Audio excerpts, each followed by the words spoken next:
And let me give some. Oh, okay. I want to welcome everybody here for our March exhibit and comment meeting. Got a good group coming in tonight. We've got a few announcements, and then we have a lot of images to go through. You guys were like gangbusters this month. We've got over 70 images to go through, so it will be a long night. So hopefully you got your coffee ready. Just made Robert a host, and I'm looking for, where are you, Jim? There you are. And Jim a host. Okay. Okie dokie. All right. Want to welcome everybody. I don't see anybody new other than Russ. Russ, are you a new member, or are you just visiting for a guest? Don't forget to unmute yourself. No, I've been a member. I was at the last couple meetings. We've gotten so many new members, I can't keep up with everyone. I'm sorry, I apologize. I kind of blend in a little bit sometimes. Yeah, it's like, okay, I am terrible with names. Anyway, okay, I want to welcome everybody here tonight. We might have somebody pop in. She was here earlier and then she disappeared, so hopefully Mike's getting her to come back in. But I want to say thanks for coming. And first thing I'm going to do is, if you guys didn't go to photo camp last weekend, or weekend before last, the folks that did attend, some of them sent me some images to share with you guys. So I'm going to share my screen and do a quick slideshow, and hopefully I can figure out, Jim, share the sound, share. There is, if you go in your screen sharing, if you go to the advanced options, there's one for playing video. Okay, it's telling me I need install the Zoom audio device. Did you go to the advanced options for playing a video and then navigate to your video? Advanced options, where is that? There's advanced options for screen sharing. Okay, I don't see that right here. Meeting info, blah, blah, blah, blah, blah, blah, blah, blah, blah. Well, you know what? Let's skip it and I'll play it next week after I figure out what the heck I'm doing. I thought it would be easy, but that allows for high quality video and sound. Okay. Broadcast. I'll get it set up for next week. We'll play it next week. But That's anyway, all of you, yeah, you guys, I guess it rained a little bit, but everybody still had a good time, right, Jack? Right? It didn't dampen the spirits one bit, and we had good food, wonderful food. Hey, Lynn? Yeah. I just checked on my screen. As soon as you click share screen, there's a basic tab and an advanced tab. And if you click the advanced tab, it says video. There's an option for video. Oh, up at the top. Okay. And that allows for high quality video and sound transmission. So click on video? Yes. Okay. Oh, we'll try it again then. It told me I had to have, whoops, that's not what I want to do. Where is it? There we go. All right, share. Can you see my screen? Nope. No. That's weird. It keeps bringing up something else. Well, let's put that down. How about, can you see my screen now? It's blank. Nope. Huh. Weird. Never mind, we'll figure it out next time. Okay, I got a few announcements. The assignment for this month obviously is macro photography. Next month for April is long exposure landscape. Okay, so it's a landscape, but the exposure needs to be for at least 1 second. Okay, so keep that in mind. So you're going to have, water moving or something moving in the landscape, because you're going to have that shutter open for a minute, or not a minute, for a second or more. May is bird portrait. So that's basically a bird sitting on a stick or something. It's relatively easy, although, you know, getting birds to stand still is not always the easiest thing as well. So bird portrait is for May. If you want to see what else is coming up, go onto the website and check our assignment list, and you can see all the details there for everything else that's coming up for the rest of the year. Our education nights. Next week is environmental portraits, which we will have an assignment for that later in the year. Robert and Jim and I created a video a couple days ago, which we'll be sharing with you guys, along with answering any questions and a little bit of, you know, additional information next week. So next week's program is on environmental portraits. In April, we're going to have a bit of a change. I could not get our speaker to come on Thursday night, so he is going to speak for us on not the fourth Thursday, but the Sunday right after it, which would be April the 30th. And it's going to be at 3 o'clock in the afternoon, and the speaker is going to be Rick Salmon. It is a coup to get him to come and speak for us. He's a good friend of mine, and I've been trying to get him to come for a couple of years, and he finally, our schedules meshed as long as he could come on a Sunday afternoon. We will record it, so if you can't make it on a Sunday afternoon, then we'll be able to share the link with you so that you can watch this. He's going to be talking about travel photography. If you know anything about Rick Salmon, he travels all over the world. He just got back from Morocco. He has been doing photography for like ever. They call him the godfather of photography in certain circles.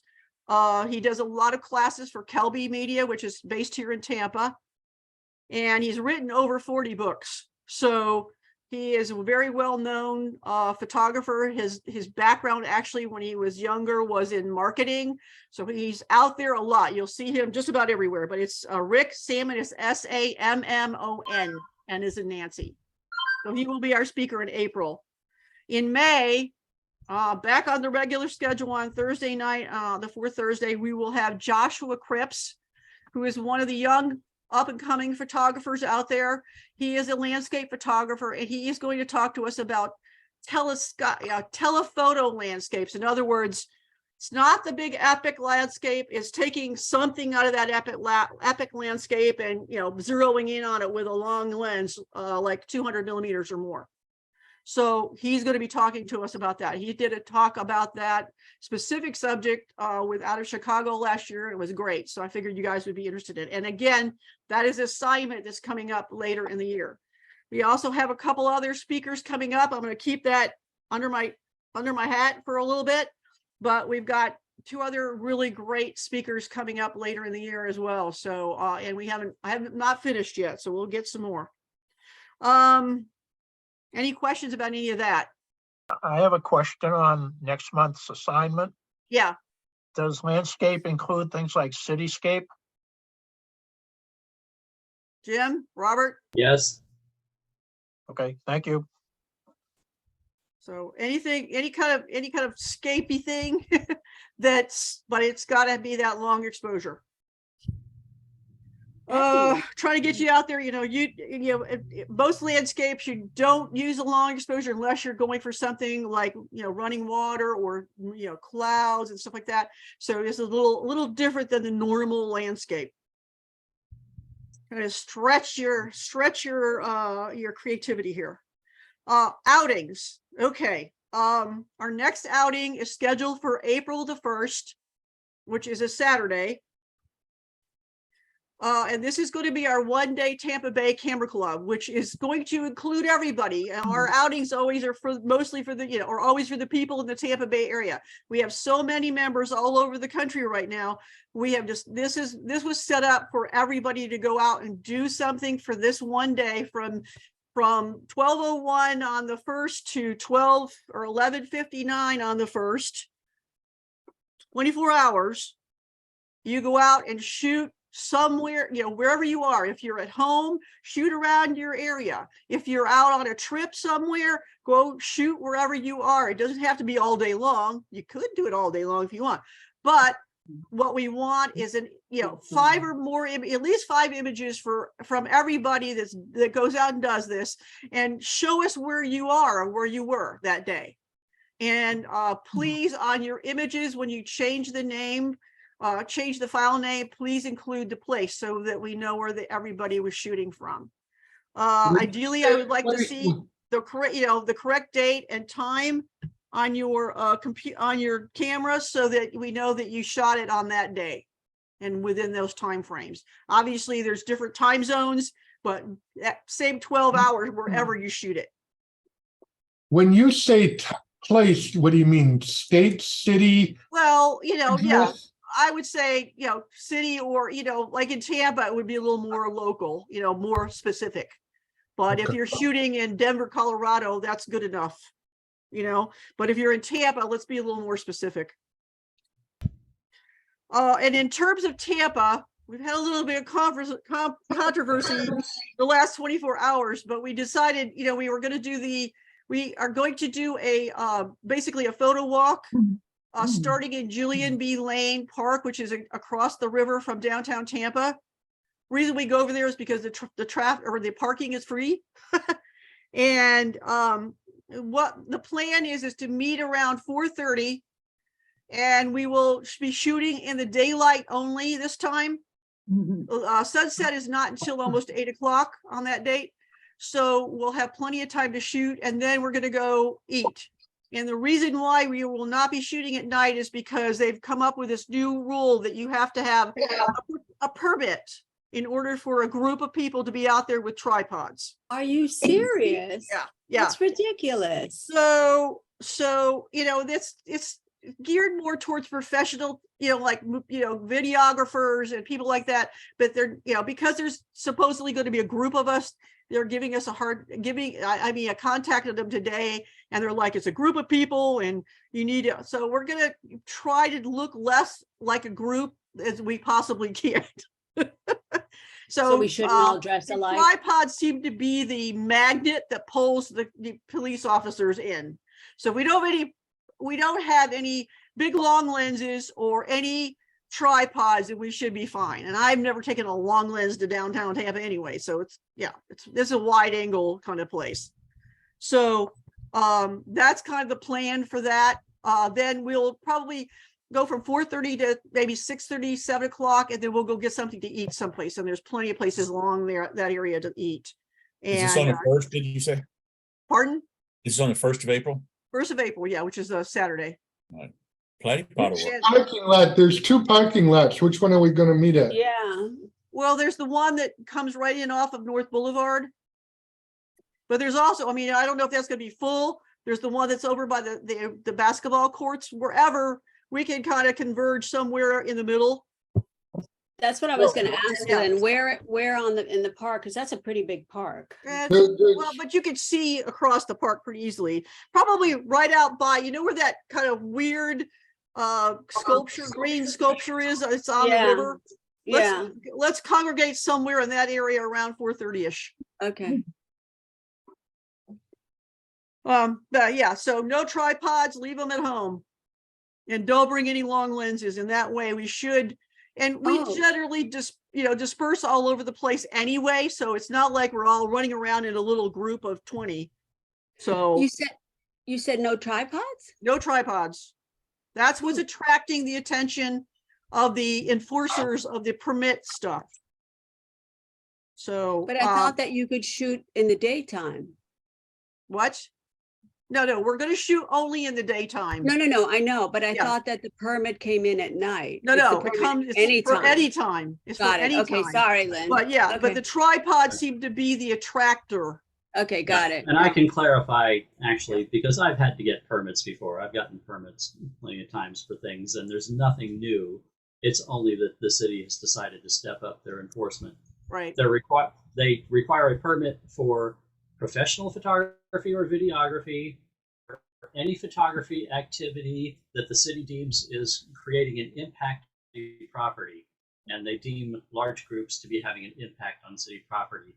Technically, it has nothing to do with tripods or long lenses or whatever, but as Lynn says, those are the things that attract attract the attention of city officials and police Yeah. officers in the first place. Yeah, so yeah, they've definitely put these in, evidently they've been There's enforcing it. nothing new about the city ordinance. Yeah, That's it's just, that's they've been that enforcing city it. ordinance has been that way for years and years and years, decades. Yeah, they've just been enforcing it quite heavily in that area the last couple of weeks. So we don't want to, we don't want people being chased by the police because we're having this. Yeah. So, like I said, make the camera as innocuous as you can. Okay. Any questions about all that? We're working on some other possibilities of places to go. The board has got a few ideas we're looking into. So as soon as we've got anything else pinned down, we'll let you guys know about that. So Jim, do you have anything else you want to add to all this? Yes, I have I have a blatant self-promotion announcement that Go ahead. I want to do. I'm going to be doing in about 3-4 weeks a workshop, and what I'm going to do, I'm going to make it be much like when we travel and do things where we stick together as a group, go to lunch together, go out to dinners together, pretty much everything like a travel workshop, but without the logistics and the expense of travel. You get to go home to your own bed at night, but it's going to be 4 days, 4 nights, and it's all education based. We're going to go out and do at least 2 location shoots every day, morning and afternoon or evening. Going to be working in the studio, doing post-processing, doing actual studio shoots. I'm actually lining up a food shoot in a restaurant for one of our location shoots and some other things. Everything is going to be assignment based and educational, and it's going to be a 4-day deal in mid-April. Oh man, you're killing me. It's going to be run just, it's going to be just like when we all travel together and hang out together and go eat together and stick together, except you'll get to go home at night. It's all over. You're killing me, Jim. So I'll post some information in the chat with my email address if you want to contact me about details and getting a spot.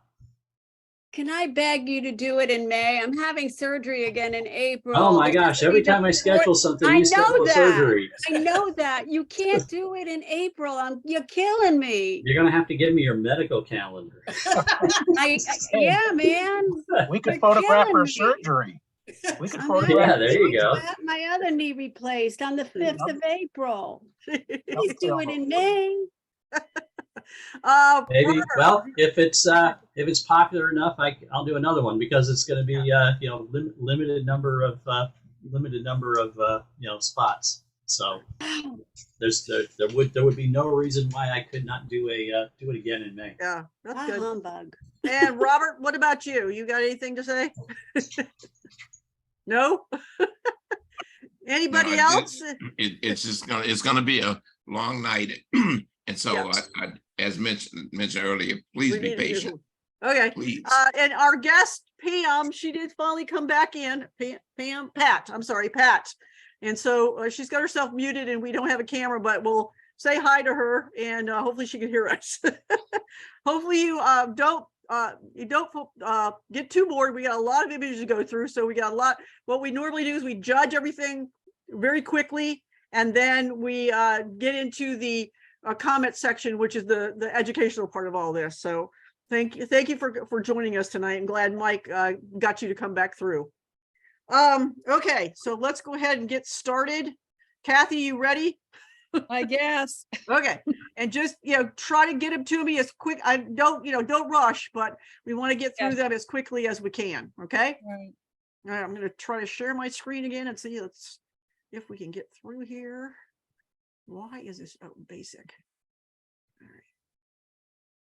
And let me get rid of this. And can you see my screen? Yes. Can't see my Lightroom? 2 pictures. Yep, that's it. They're makeups. They are makeups. Okay, hold on a second. I'm going to rearrange everything here. Yeah, Jim just put all that information in the chat. So if you want to go in there and you can copy and paste it onto a note in on your computer or on your phone, that way you'll have it. We'll set it out again. We'll send it out via email to everybody as well. If he doesn't fill it up tonight. All right, Jim? Yeah, and I see people want to know, days and cost. Looks like it's going to be 13th through 16th, and and I'm going to make it an option for 2 days or all 4 days. And just contact me directly. I'll give you the details and pricing. But there's a 2-day option and an all 4-day option. All right, go ahead, Lynn. Sorry. Okay. All right, Kathy, you get to do a couple of minimalisms from last Okay. month. So just take a quick look at these and you go ahead and hold on, let me get. They're very small. Yeah, I'm going to make a big one. Just a second. Give me a second. Oh, okay. We're Do not you there run yet. through, Lynn, do you run through them first or? Yeah. We just go through all the images first and you score each one, and then we do the critiques. Oh, okay. That's at But the end, okay? we don't see the images before we score them. Okay. Yeah. You're going to see it right now. Here it is, full screen. Okay.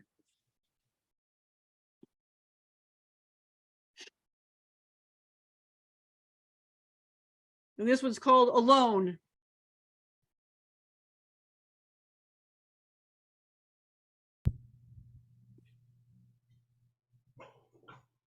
Did you get that? Yeah, I got it. You're good.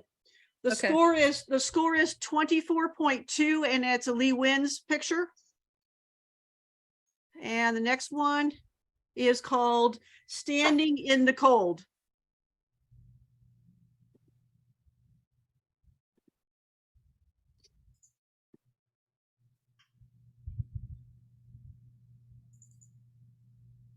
Kind of a play on words.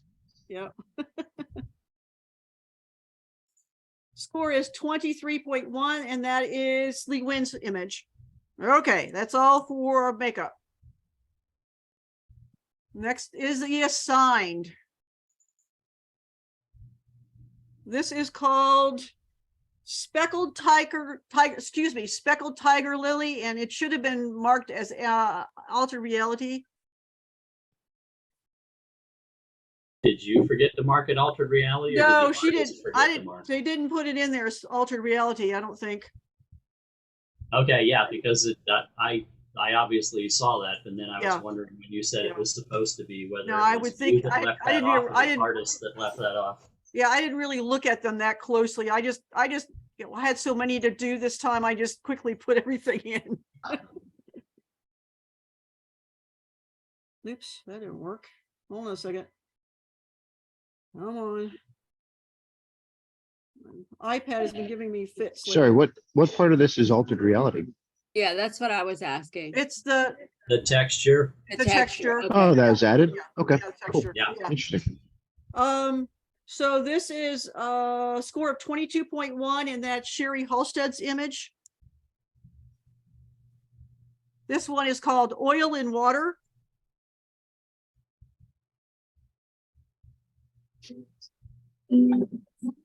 Someone's at the doorbell.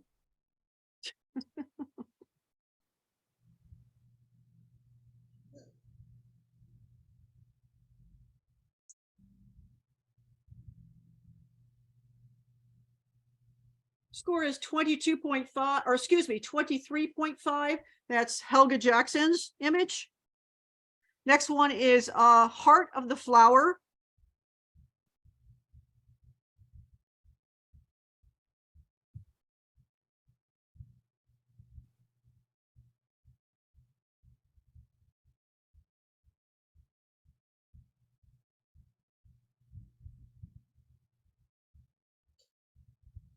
Score is 22 point, or excuse, got it. I'm having my problems today. I need to make this smaller so I can see it all. Okay. The score is 23.1. That is Lee Wynn's image. Next one is Twin Flowers.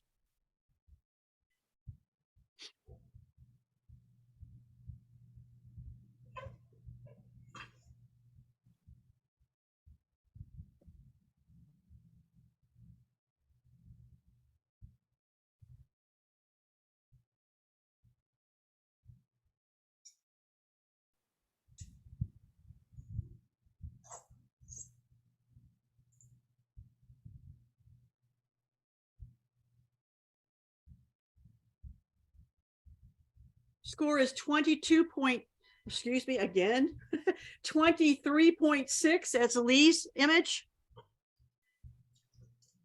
Next one is Fern Simplicity.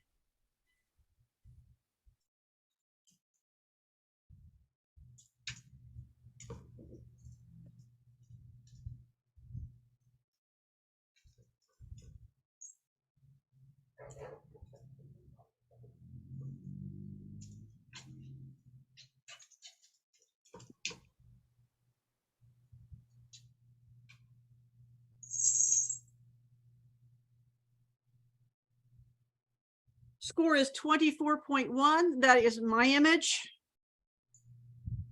Next one is Blue Poppy.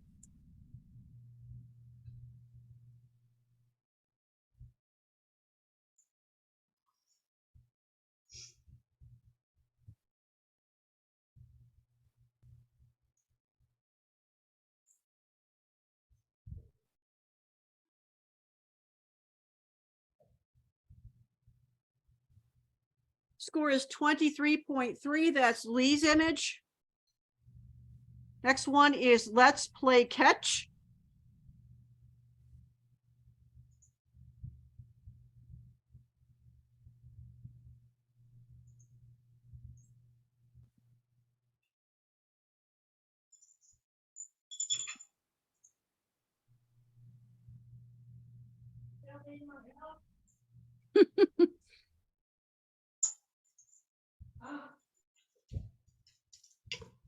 Score is 24.2. That is Nona's image.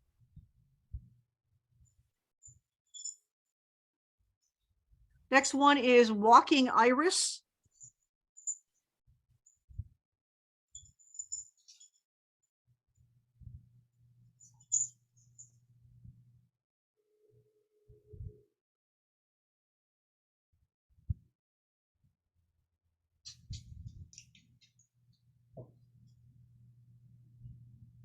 Score is 23.7. That's Jack's image.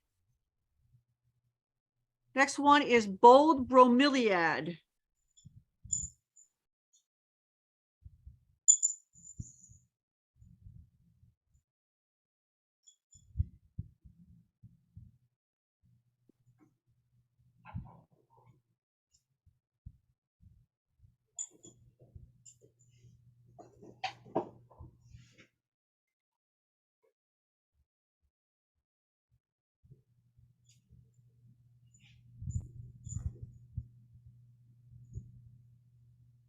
Score is 23.2. That's Chris Marigay's image.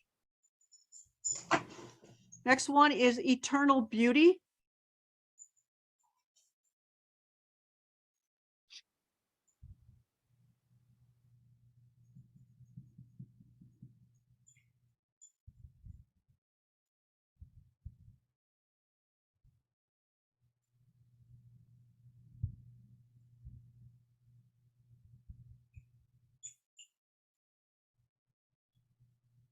Score is 23.1. That's Karen's image. Next one is It's in the Eye of the Photographer.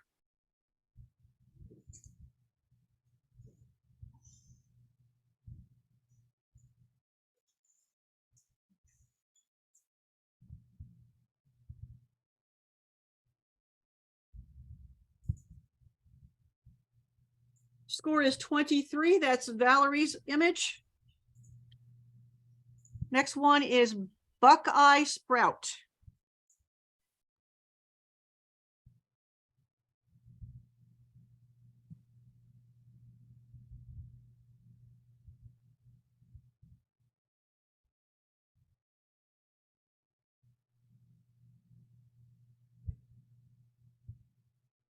Score is 22.4. That is Karen, or excuse me, that is Valerie's image.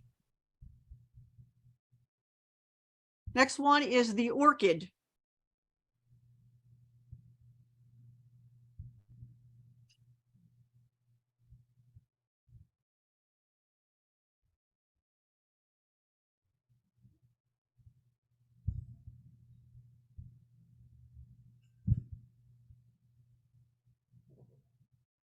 Score is 23. That is Karen's image. Next one is garden grass.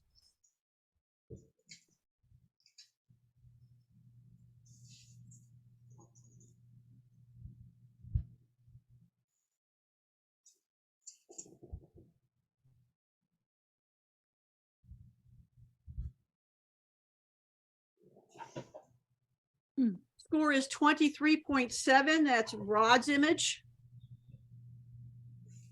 Next one is water droplet on the flower.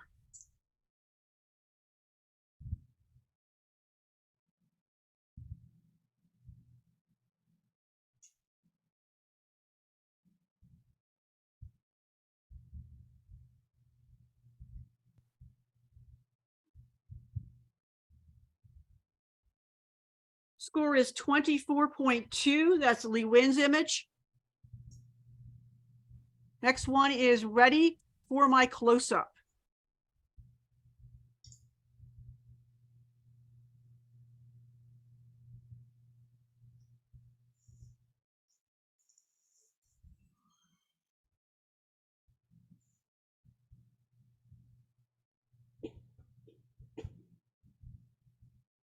Score is 23.5. That is Sylvia's image. Next one is start fruit is ripe. Oh, the fruit is ripe now.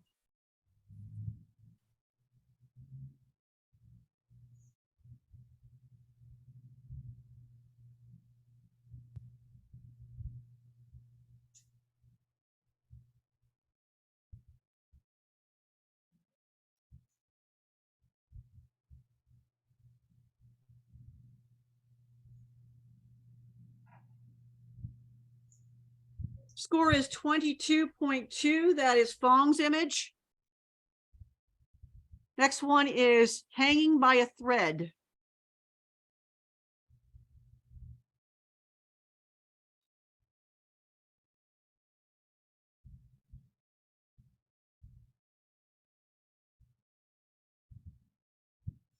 Score is 23.8. That's Kathy's image. Next one is blueberry blooming.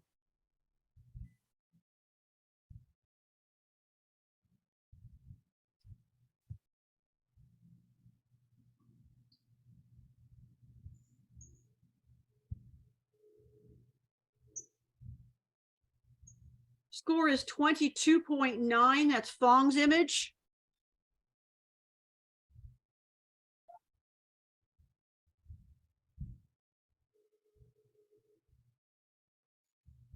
Next one is end of the line.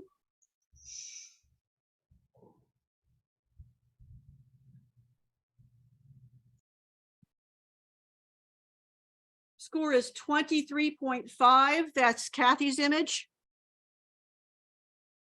Next one is the race is on.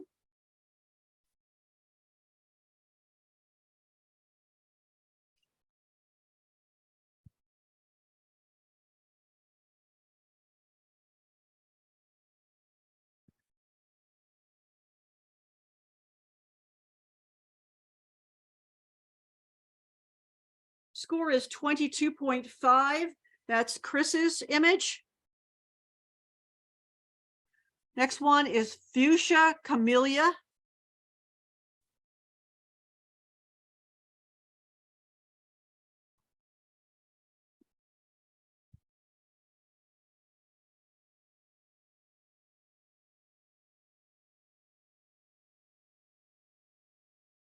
Score is 23.2. That's Susan's image.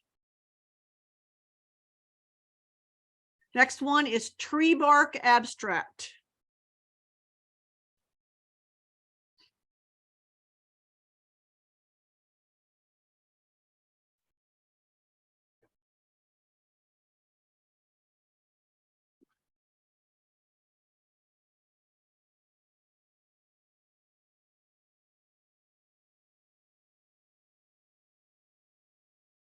Score is 23.3. That's Jan's image.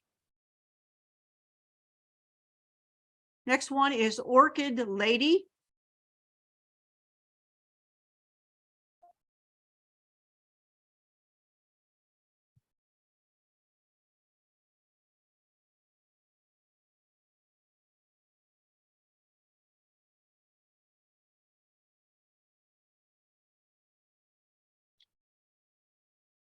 Score is 23.8. That is Nona's image.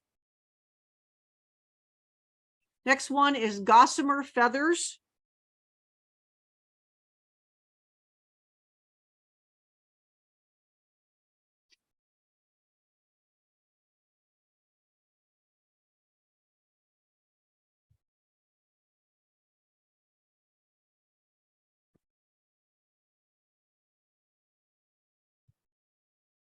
Score is 23.1. That is Diana's image, Diana Rao. Next one is Barking Up the Right Tree.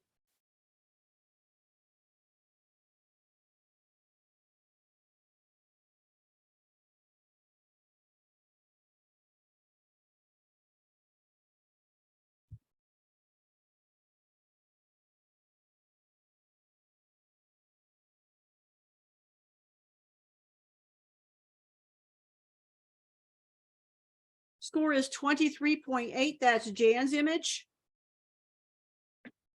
Next one is Lost in Time.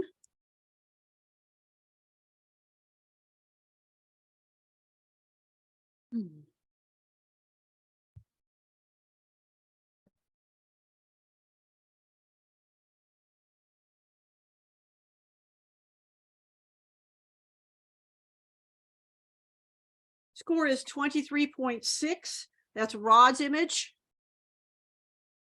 Next one is, I don't know how to say that. It's the Wookiee sound.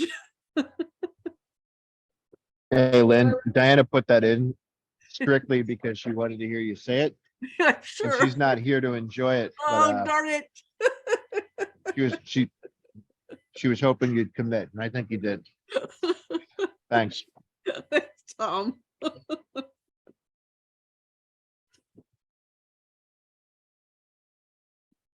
Score is 22.4. That's Diana Cahill's image. I'll get her back. This one is flower number 2. This is flower number 2.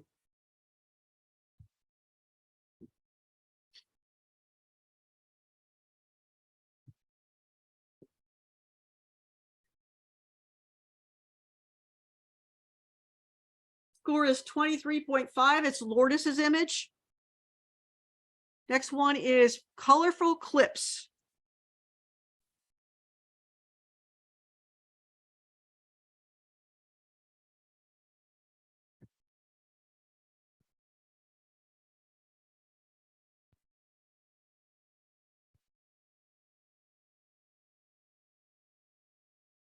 Score is 23.3. That's Jim McWilliams' image. Next one is Bird Charm.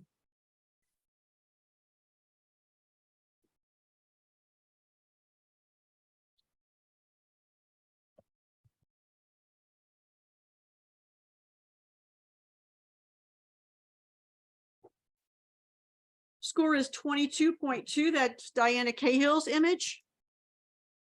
Next one is Mixed Nuts.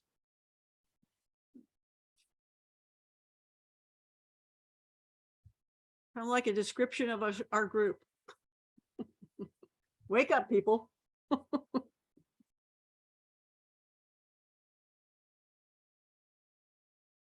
Score is 22.8. That's Jim McWilliams' image. We're awake. We're just muted. Yeah, I know. This is flower number 1.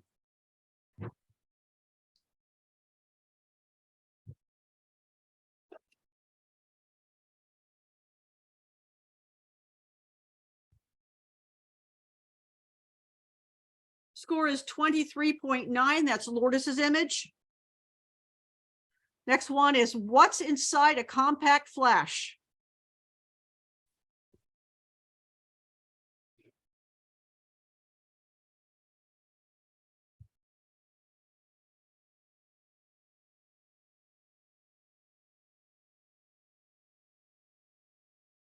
Score is 22.4. That's Jim Hagan's image. Next one is Soap Bubble.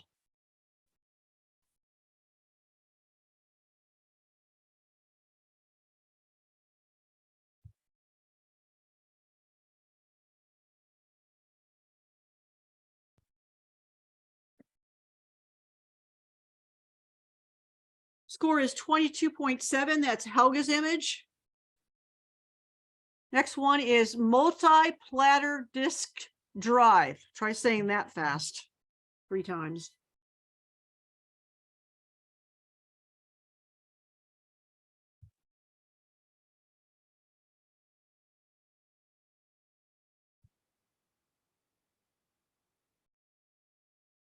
Score is 22.8. That is Jim Hagan's image.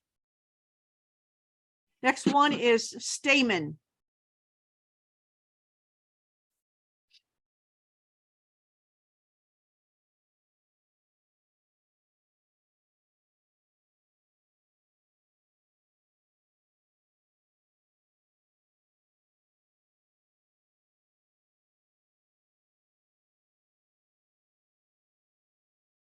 Score is 23.6. It's Jack's image. Next one is Spring Flowers.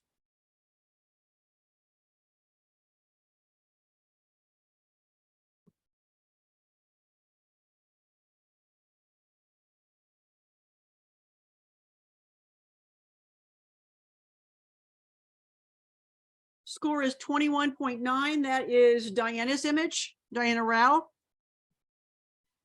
Next one is Into the Abyss.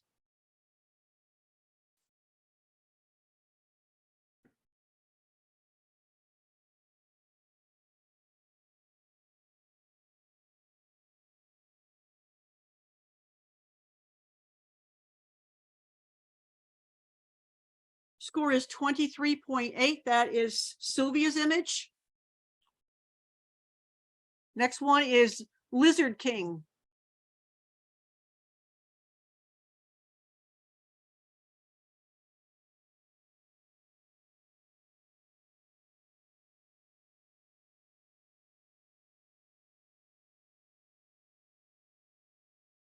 Score is 24.2. That's Tom's image. And the last one is Tiny Anemone.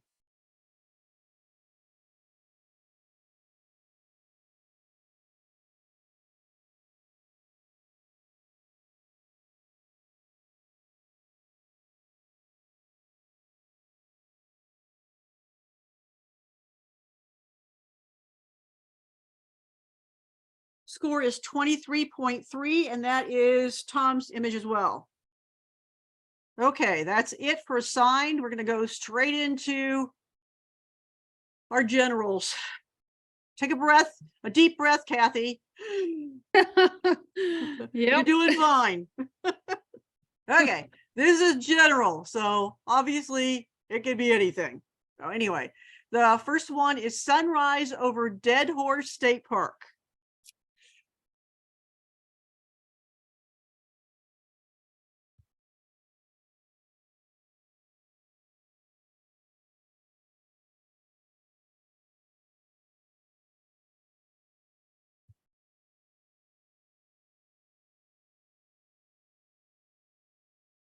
What? Oh, Score is 22.2. That is Sherry Halstead's image. Next one is Chickadee. It looks like he's trying to be a hummingbird.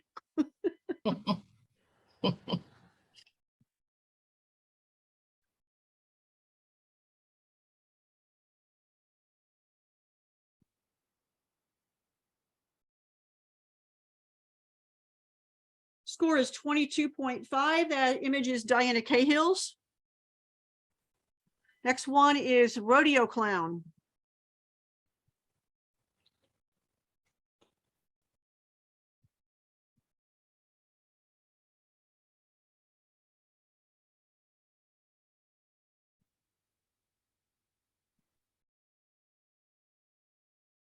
Score is 23.1. The image is Doug Halstead. It's his image, it's not of him, sorry. Next one is fisherman.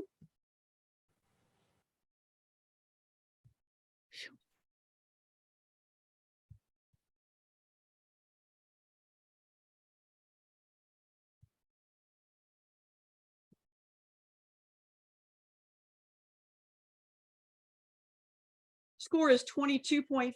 That's Richard Edwards' image. Next one is ascension.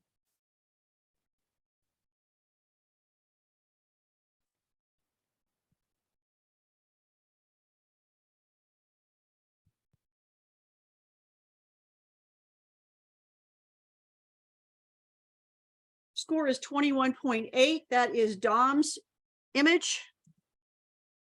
Next one is circle of life.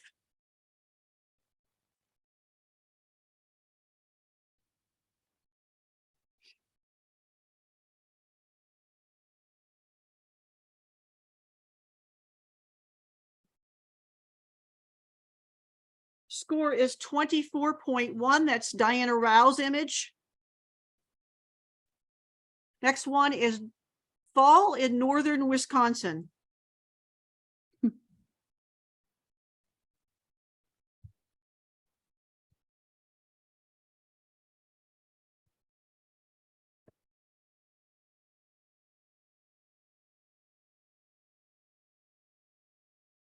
Excuse me. Score is 21.6. That is Brian's image. Next one is sunset on Lake Geneva.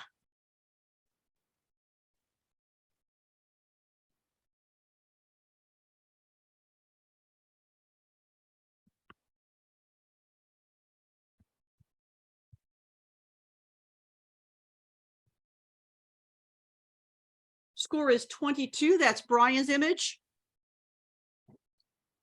Next one is altered reality monarch.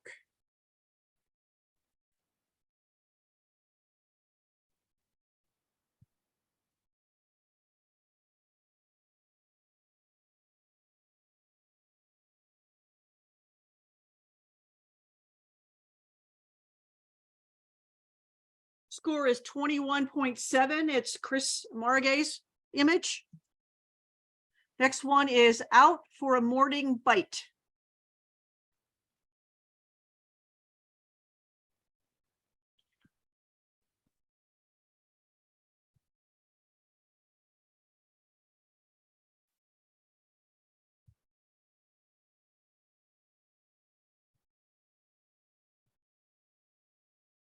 Score is 22.6. That is Jan's image. Next one is Everglades morning.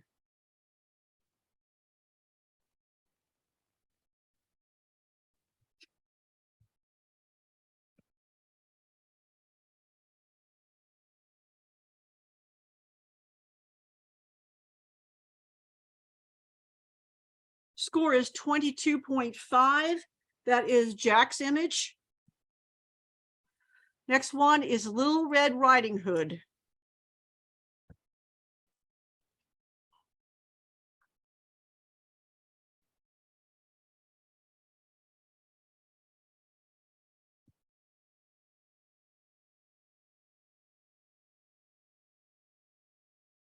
Score is 22. That is Sherry's image. Next one is astronaut at the hill of Nazca, Peru.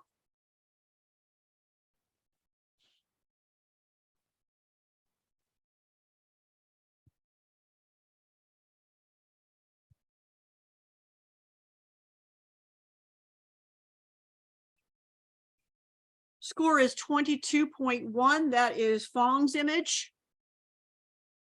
Next one is wandering.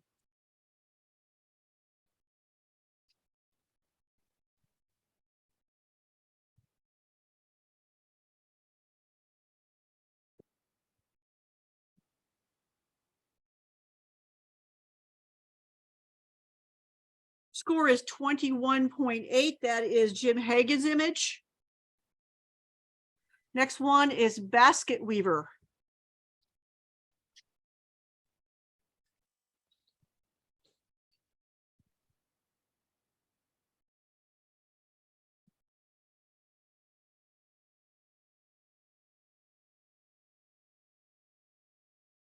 Score is 23. That's Richard Evans' image.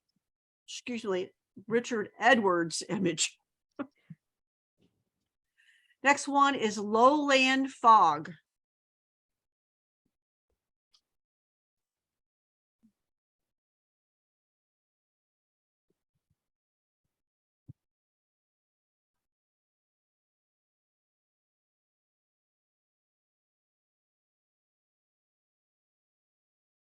Score is 22.4. That's Kelly's image. Next one is Flying By.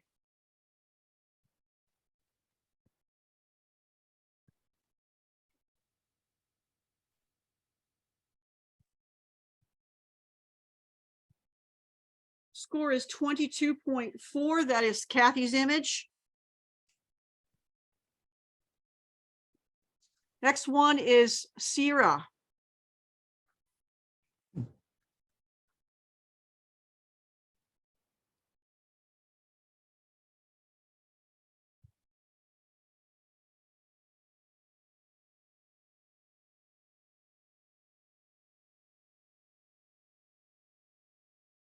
Score is 21.9. That is Helga's image. Next one is From Days Gone By.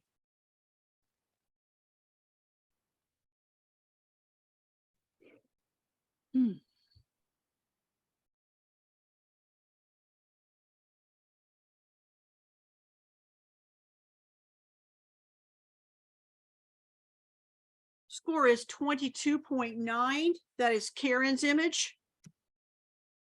Next one is Lunar Nesting Twins.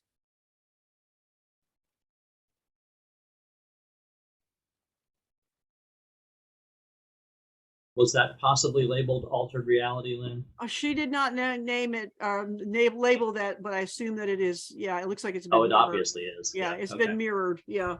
Mhm.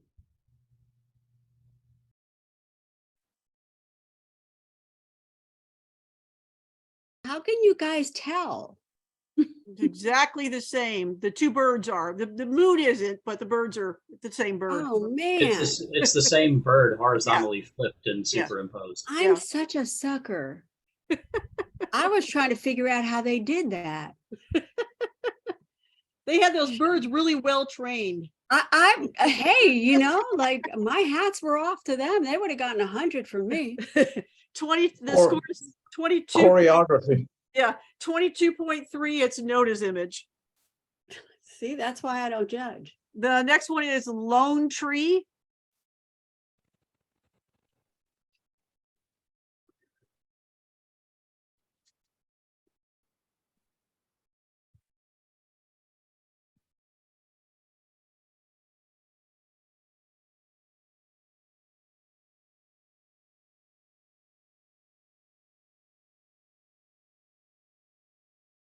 Score is 22.3. That's Lee's image. Next one is Decay.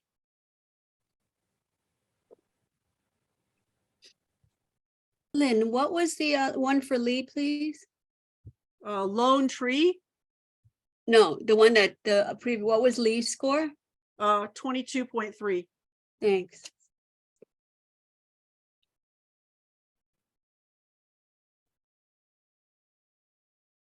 Score is 21.3. That is Lourdes's image. Next one is Foggy Morning.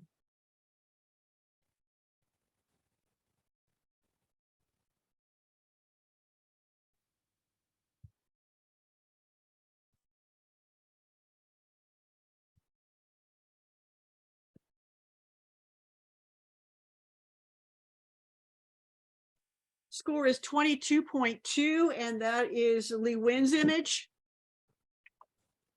Next one is Green River Canyons.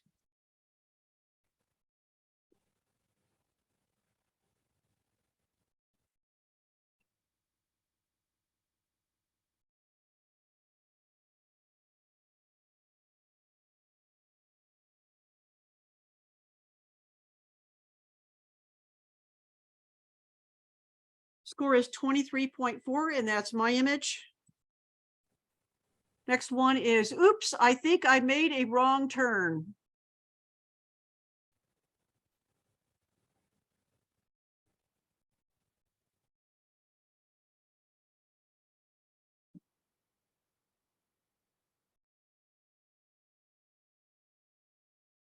Score is 23. That's Sylvia's image.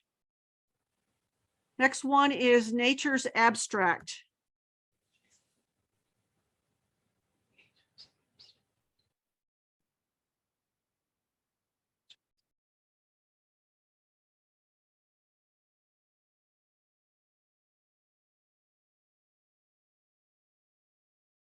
Score is 22.3. That's my image.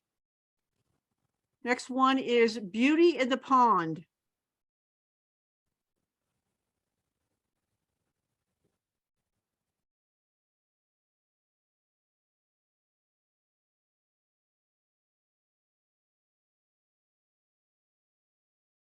Score is 21.8. That is Rod's image. Next one is Rolling Clouds.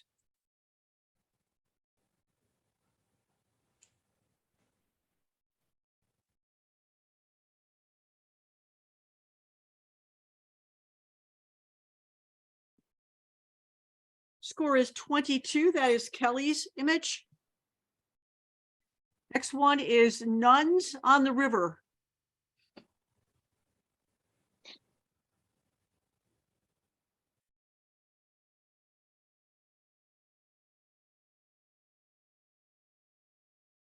Score is 21.9. That is Susan Huckabee's image. And the last one is a red light capture of Bigfoot walking in snowy wonderland. I think that gets the award for the longest title ever.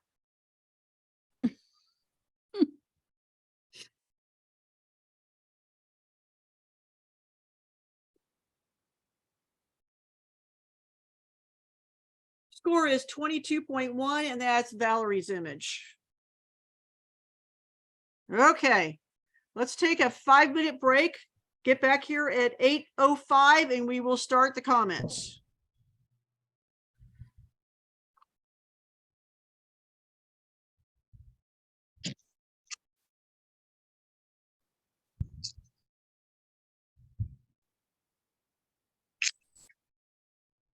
"34, I think this is a record. And Mary is even here. Woo! Hi there. Hey, Mary, I'm glad to see you made it tonight. Yeah, I'm learning, trying to learn. Yeah, we missed you. Well, the learning's about to begin in 5 minutes. Yeah.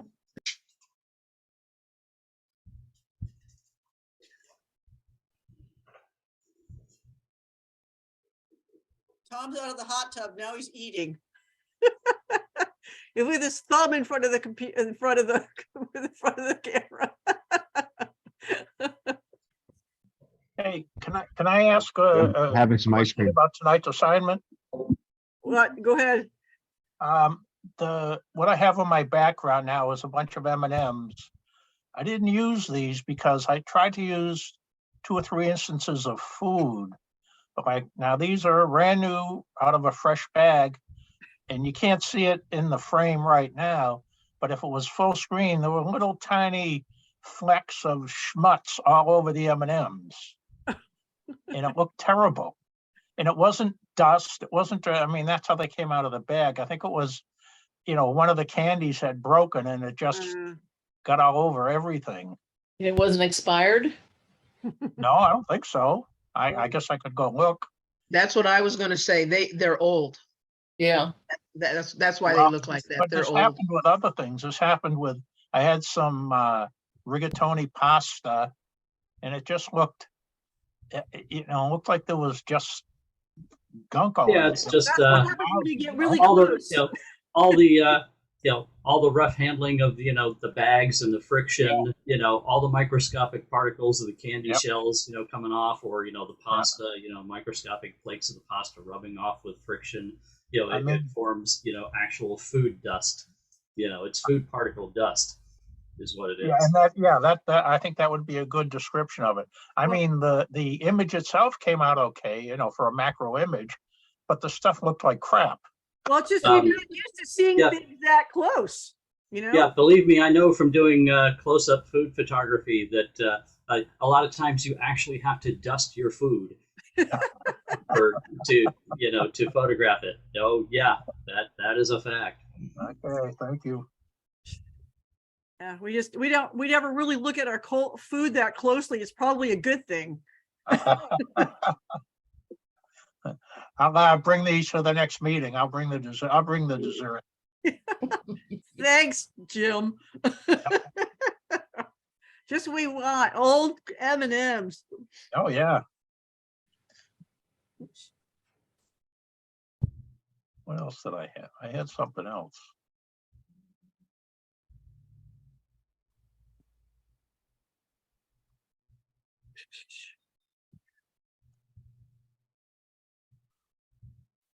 Now here's something that didn't happen on peas. Beans. Yeah. Yeah. The title was going to be beans, good for the heart, and then just trail off from there. Okay. Yeah. Certainly is an educational forum. Hey, Jim Sykes. Yeah. Do you know when you might have any kind of an agenda for your upcoming workshop available? Yeah, I'm working on it right now. I actually have like 12 to 15 different things that that I'm working out to do, so that there's going to be a huge variety of things to work on and photograph in studio, on location, all assignment-based education. Everywhere and everything is going to be based around doing certain techniques and doing certain things, not just hey, we're here, go take pictures. Mm-hmm.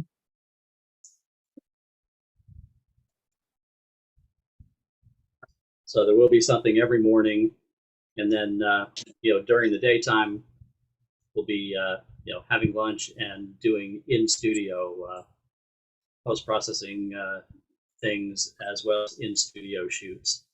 And then there'll be some alternating afternoon and night shoots.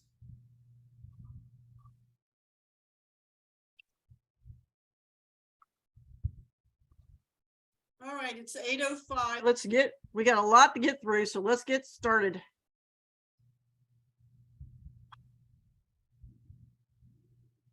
Go ahead, do these first two makeup ones first. Go ahead, guys. Yeah, that's yeah, great examples of minimalism. In this case, the artist gets it.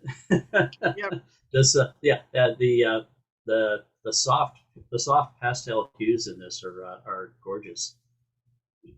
And I say perfect example of minimalist composition. Yay, we win. Yeah, you have a light, dark, yeah. Play of, and then you have the darkest element being the duck. So yeah, perfectly done.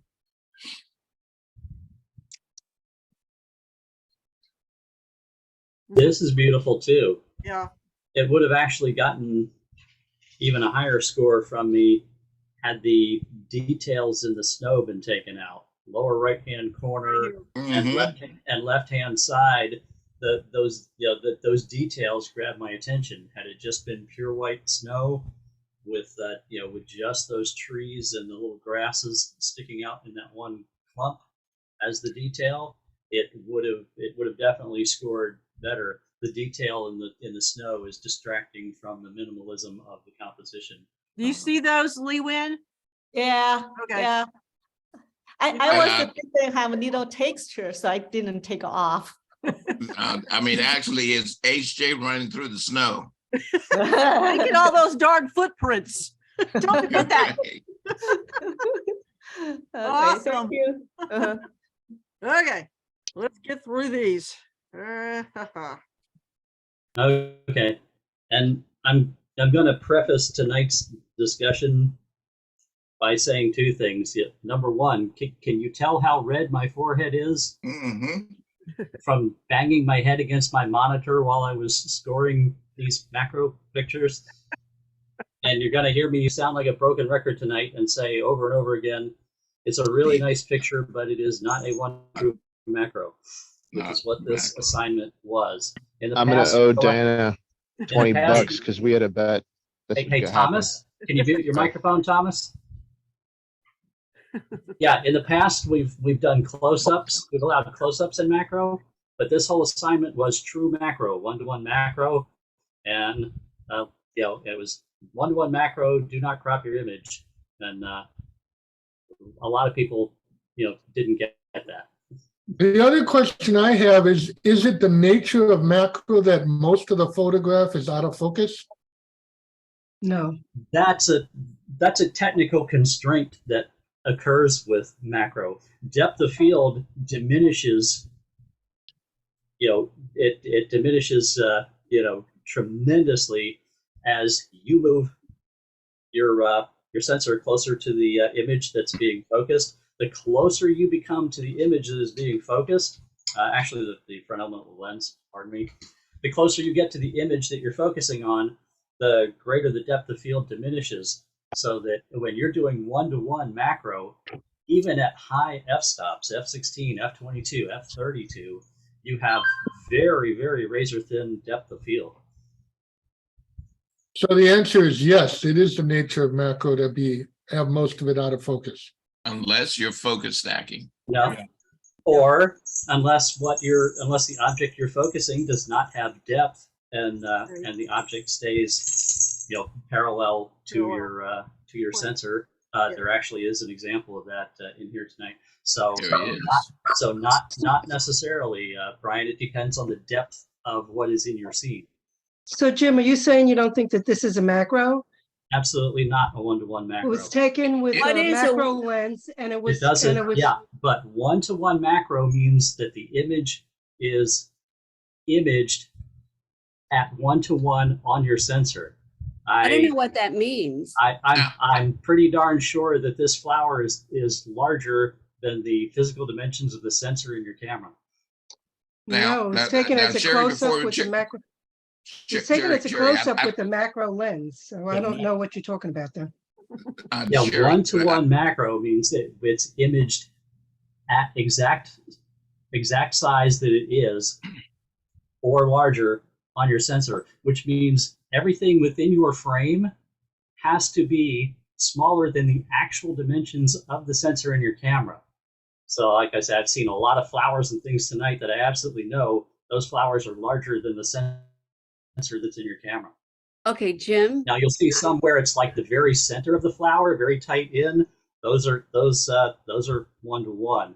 But an entire flower, unless it's a very small flower, is larger than your actual sensor. And if you have the whole flower in your frame, that immediately indicates it's not a one-to-one magnification. Okay, so I have a question. Can you, for one of the future meetings, show us a few examples of one-to-one? There's examples in here tonight. Oh, okay, because I'm Sherry, totally lost. Sherry, let me say something to you, and I know I feel your frustration. Oftentimes, people will get a macro lens and they will shoot with it, assuming that is macro. But the lens itself can serve as any type of lens. Let's say you have 100mm macro. You can photograph portraits. You can photograph mountains. It does not mean that just because it goes through the lens as a macro lens that it is a macro shot. Now, had you taken that lens, the lens that you have close up the whole nine, and moved in, and that fly or that bug back there was enlarged, then you'd be at macro. And you can do that with that lens. So which means that you're not using the full macro version of your lens. My favorite portrait lens is a macro lens, but just because I took a portrait with it doesn't make it be a macro. Yeah, there's a lot of confusion because they use macro interchangeably with close-up. And that's why we specifically designated this assignment and discussed this, that in the past we allowed close-ups, but that this time the assignment was true macro. But this wasn't cropped in. This was the whole frame. Right. So I looked Right, at which is, and that's what we wanted to see was the whole frame, because then that lets us see whether it's true macro or not. And the fact that this flower is obviously larger than the dimensions of your actual sensor, that's what means it's not true macro, it is close-up. It's a close-up taken from the macro lens. And we'll see that repeatedly tonight. all right. You explained that last month, I believe. I'm with you, Sherry. Oh, you're done. Helga or Sylvia? This is Helga's. Why you put that oddball on the edge? What, this one here? The big one? Yeah, the one on the right-hand edge. Why is it there? Because it was there, probably. Helga, open up. She's not talking tonight. Helga. Hello. Hey. I kind of like the color of it, actually. It's the oddest thing out, and it's holding so much weight over there. Yeah. Well, if you crop it in, it seems too close to the kind of earthy looking one. So Yeah. it was kind of a toss up keeping it in or out. And I kind of like the color of it. That's why. I'm in agreement with Robert if it could have been actually even content aware fill, cloned out, not cropped out, because all of the larger spheres are on that side, and taking that one out, it's not so unbalanced with the other side. It is kind of balanced nicely with the other side, with them not being equally balanced, with one side being slightly more, but with that on there, it tips the scale. It's overly heavy on that side visually. Well, the content aware doesn't really good when it's kind of that kind of a background. I never had really good results with that. So you only can crop it out. That's the bad part about it. Yeah. Part of the problem that, I see a lot of images, and I misunderstood, I guess, but the assignment was you couldn't crop your images. That's right. That's because we wanted to know that you were achieving one-to-one magnification in camera, not by cropping. The idea was to actually photograph at one-to-one magnification, not to crop to one-to-one magnification. That's why we specified no cropping, so that we could visually verify the one-to-one magnification or not. Plate is very hot. Okay. I missed that whole part of that. That's why it's in the assignment, and I repeated it many times. Hey, I'm not blaming you guys. I'm just saying that, not at all. You're right. Yeah. This one is Lee wins.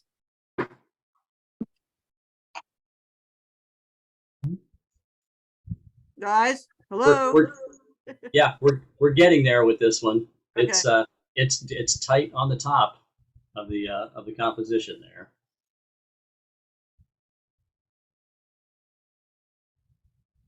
Thank you, honey. This one is Lee's. Yeah, it's a beautiful image. It's close up. It's not one-to-one. And also, Lee, tell me why the brightness of the one on the right over the one on the left. Lee, you here? I think he went to the bathroom. Yeah, no, I'm here. I just had to get to the mute button. I don't know if I have an answer for that. I'll speak to that. I don't, Robert's asking a question. I don't know if he has an issue with it or not. In this instance, I don't have an issue with that. I kind of like the yin and yang between the two. If they were both the same visually for me, then I wouldn't have that, that actual that contrast between the two, the bouncing between the left and right, where one offsets the other. If they were all, one tonal range, from visually, I would feel it to be, more boring. It probably can be toned down a little. I wouldn't argue with toning down those highlights a little, but I do enjoy the fact that one is brighter than the other. Oh, like that? Yeah. Okay. The visual tension between the two. Yeah, that looks really good, Lynn. The visual tension between the two, works with one being brighter than the other for me. Anything else, Robert? No. Okay. Next. This one's mine. Yeah. I really enjoy how if you follow that one leaf out of the corner all the way to the end, how you hit that super detail at the end. Magnify that for us, Lynn. Let people see that. This was the only image I had that hadn't been cropped. Mm-hmm. So yeah, I enjoy the payoff. I enjoy the payoff at the end of following that long diagonal line out of the corner down to that ultra sharp detail at the end of that. I have a question, if I could ask for clarification, because I'm still a little foggy on the definition of one-to-one, I guess. Are we to assume that this dimension, oh, you can't see my arrow, the dimension of this, what we're seeing on the screen right now, is the size of the sensor in Lynn's camera? Oh, I can believe that. I've done lots of macro work with And ferns. how big is this? I can believe that, having done macro work with ferns myself. I know that you can use little tiny things. How many millimeters is the sensor on your camera? Well, Lynn shoots a lot with a full frame sensor, which is a little bigger and gives you a little more room. Well, how many inches is a full frame? Again, I'm not trying to be argumentative. I'm trying to understand, and I'm really having trouble understanding.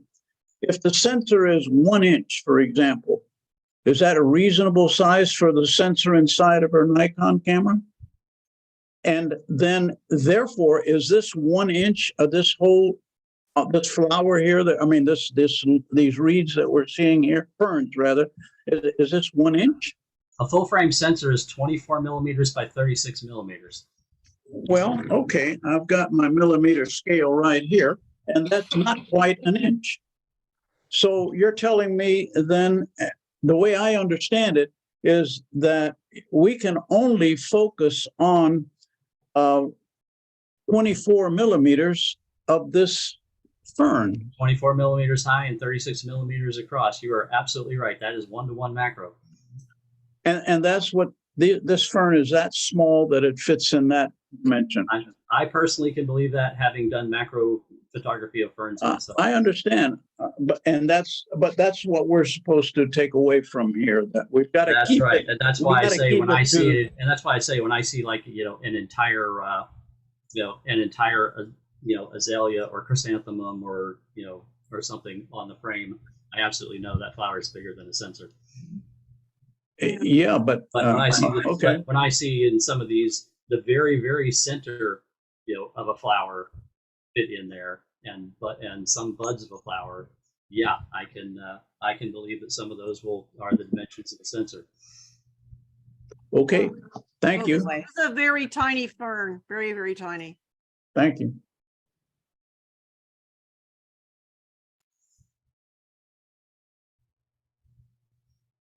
This is creeping more toward one-to-one, but not quite there yet. Yeah, it's getting closer to one-to-one, not quite there. Yep. And that's this is cropped. That's not the that aspect ratio is not the aspect ratio of a camera sensor. So we know that one was cropped to get to that.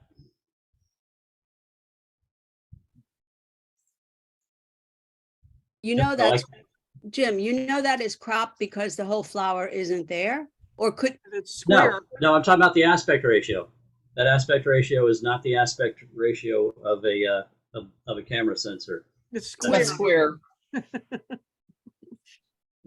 I'm never going to get this assignment. I think if we consider a quarter is about the size of a sensor. That's a good example. If you're photographing, if you're putting something the size of a quarter into your frame, that's a good example, Richard. Yeah. Yep. if it's big, so yeah, if you're looking at something in these pictures that's bigger than a quarter, you can pretty much rest assured it's not 1-to-1 macro. This is a gorgeous image, but again, Yeah, I can feel movement with it. Yeah, beautiful composition, absolutely. Lynn, even if I had read that description over and over and over again, I still wouldn't have gotten it. well, that's what the Sorry. point of this is all about, learning. I know, I love it. I mean, yeah, I think I love it. I'm not sure, but We may have to have a macro or 1-to-1 macro redux next year, like we did with the minimalism this year. And Jack, Yeah. now you know why. Yeah, that exceeds the limit of my sensor. That's way over the limit of my sensor. I mean, the sensor would have been like right here. Yeah. So all I can tell you is wait till next year. You will see some images. There are some images in here that even flower images that can be considered 1-to-1. This is kind of a cool composition too. Yeah. This is I photographed that flower as well, and I know. This one's How big Chris's. it is. Chris, on your composition though, you see where your blues are at the top and they're chopped? They're what? They're chopped. Oh, yeah. Yeah, the little purple that's- points there. Yeah, that's a little disturbing to me. Pull that down, Lynn. You can just pull that down just past those. We don't need to actually even have the whole top of that flower in, but just there you go. That's it right there. He's trying not to Yeah, pop it. so There you go, now right it doesn't interfere with that color line. Yeah. But you photograph it like that. Yeah, right. Yeah, photograph it like that because we don't want to crop it. So, no cropping. We're normally big on cropping, but tonight we're not cropping anything in the sign, so. Looks like a COVID-19 sphere. This one is Karen's. Yeah, it's a very similar issue. Gary, aside from that, let's say it's not a macro shot, and an assignment is not macro. Tell me about the gray area around it, the black in the corner. Tell me about all of that. Yeah, the black in the upper right and the black in the lower right. That was what I would have cropped out, but I read no cropping, so I left. Yep. Gotcha. Yep. Oops. Mm-hmm. So Yeah, you this- zoomed into there. This was a tough assignment because the bulk of your work had to be done at the time you push the button in the camera Yes. Color correction, exposure correction, all that on the back end, yes, but the entire composition of what it was supposed to be had to happen in frame. Yeah. so is this 1-to-1? No. Okay. I obviously am not getting this That's assignment. a rose. Mentally picture a rosebud laying on top of that quarter. Yeah. It's I mean a quarter laying on top of that it would be rosebud, about and this then- big and right then here. that would tell you how Okay. how close the camera should have been to the like right rosebud. here. Yeah. Holy banana brains. I Yeah. totally missed the boat on this one. Yeah, there you go. That's 1-to-1. I would enjoy this photo a lot more if it was all in focus. That's where the problem is. Yeah. Yep, almost impossible to do at 1-to-1. Yeah. So you have to pick something that you're going to make be in focus, and Well, why not back up and take a bigger photo and crop it and have a better looking image? because that is Not a by the That's rules against of the macro rules. photography. That is not a macro You're not photograph. allowed to Yeah. crop. No, you That- can't grow. that It's is- only 1-to-1. That is not because true macro photography is 1-to-1 magnification on the sensor, and doing that is not 1-to-1 magnification on the sensor. That's what this whole assignment was about, was to understand the difficulties and the trials and tribulations of how hard it is to get 1-to-1 magnification in an image. And why do you want to We're all learning how hard that really is. What is the benefit of going through all that effort? There are plenty of benefits. Oh, What yeah. is the benefit of learning your camera? For the rewards on the other end. Yeah. Yeah. So And I think really in this like, case, she should have probably focused on the iris rather than on the eyelashes. And it would have Yes. been look a little better. Yeah. Yes. The issue is, Valerie, is that it's very unfocused here, which is where your eye need to go to, Yep. and all the focus is Yeah, out here on the sharp lashes. focus there, and wow, Yeah. this would have been a real stunner. Yeah, just Mhm. just a hair, literally a hair But away from it. but conceptually, it was understood what the intent of the assignment was here. Yep. Awesome.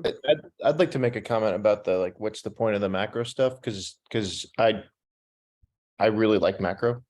And so I just thought I'd share for thought the appeal to me to macro versus cropping something to be small is that with setting out to do macro, you can see these like really intricate details that you would never notice on a crop. I took a picture of a crab, and then it was at it was a super macro photo, and which means it's even closer to 1-to-1. It's like even enlarged. And then I literally a year and a half later after taking this picture realized that you could see 3 different parasites on the crab's face that were living there as well. And it was just very exciting because, when I think back like 15 years ago, you couldn't just break out a magnifying glass and see that stuff. So that's why I like macro. The depth of field's a pain in the ass, but yeah. True macro does open up a whole new visual world, to you. And there's some people that have won competitions using like microscopic super macro photography, and it's fascinating. They're taking images of cells and stuff. Yeah, any of you guys that know Tony Gomes knows that he does some of that. Yep. Yeah, it's a whole different. It's kind of like the opposite of what the drones see. You're zooming in onto something so that it's a lot of it's not recognizable because it's so close. So yeah, all different point of view. This is this one's also Valerie's. Yep, there we go. Valerie understands what 1-to-1 means. Yeah. Valerie, just give me something a little more interest. Yeah. On this. Yeah. It definitely meets the requirements of 1-to-1. It's a little bright on the right side of the flower bud there, and I would say some burning in of the edges, burning it in around the edges, darkening on the outside and drawing the eye more toward the middle and away from some of the other bits of the bud. There you go, Lynn. Yep, Lynn's got it going on here. There you go. That's exactly what I was talking about, Lynn. Thank you. I don't know if Valerie's still here, but Valerie, do you see what we did? She might be gone. She's in California, so she's eating her dinner. All right, on to the next one. This one is this one's Karen's. Yeah, and there you go. You notice that nowhere near the entire orchid is in this frame. This is getting into what 1-to-1 magnification we'll see in an orchid. Aaron, my only question on this one is the texture is different in the lower left-hand corner. Okay. Yeah, right. Sorry. Yeah, it's texture everywhere except that area right there is very smooth. That's probably it's because that's not flower. Either that's not flower petal, or that piece of the petal is so far out of the depth of field that there's no texture. Yeah, it almost looks like this part that goes up, because this part of the flower goes. See how this one goes up here? I think that right there, that little bit is part of that. There's probably this part back here. There's nothing there. Mm-hmm. Yeah, and orchids are really hard to get because they're so weirdly shaped. Well, there's texture in all the other corners, even though they are far out as well. Yeah. So, Right. so that, Yeah, that I can see that's the angle that's at can put the farthest pedal down there actually very far away, and that's my suspicion is if that's a pedal, it's just so far out of the depth of field that none of the texture is rendered because the bokeh has become so large back there. Because this is shot on a really strong diagonal to the flower. I have a student that does macro photography of orchids that I work with, so I'm actually pretty used to seeing orchids at all different magnifications and all different angles. well, next time, put the pedal to the metal. Yeah, the pedal to the metal. We used to have a guy in the club that did it. Yes, Yeah, you're right, Chris. She couldn't have done anything with that though, could she? Because you can't crop. You just burn the value down just a little bit. Yeah, just Mhm. yeah. Yeah, you burn the value down. That'll give it that darkness that it needs in order to sustain it. Yeah. Okay. Just a little bit. Yeah, just a little bit of burning. Yep, you're absolutely free in these images to do all the exposure and and color corrections and manipulations that you need to, but cropping was the restriction so that we could verify the 1-to-1 ratio. Yeah. This one is Rod's. I'm here. I'm listening. I failed. I know how big those pieces of grass are. Hey, Lynn, zoom into 100% on that. Is there texture on this, Rod?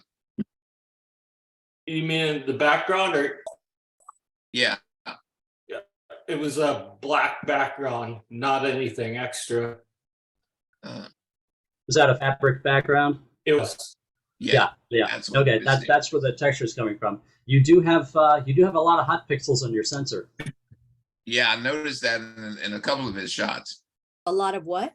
A lot of hot pixels. See right there where the hand is? Oh. The red spots. Okay. They are pixels that are always on during exposure. It's actually every sensor has a certain percentage of them. You've got millions of pixels on there. Some of the pixels, you have dead pixels and hot pixels. Some pixels are never on and just register as a black spot, which is not as common as pixels that are on all the time and are bright. You get these bright specks everywhere you have what they call a hot pixel. Now, a lot of newer cameras have hot pixel mapping in them. It's an actual feature in the menu that you can activate where the camera will detect where the hot pixels are and actually block them out of your images. Now, I have a question. So to make this photo macro, can I do that by zooming in on it? Or do I just have to use my lens? You can do it by zooming with the camera, not in post-processing, not cropping, in Lightroom or Photoshop, but zooming with the camera. If you have by zooming with the lens, which creates enough magnification that it is rendered at least life size on the sensor, or you put the camera and the lens physically close enough to it to render it. Yeah, if I took size the or larger setup I had here with the camera on a tripod and a zoom lens, zoomed in to a portion of that grass that's about a quarter size. Yeah, that would meet the requirements. Then? That would meet the requirement. Yes. Okay, I understand.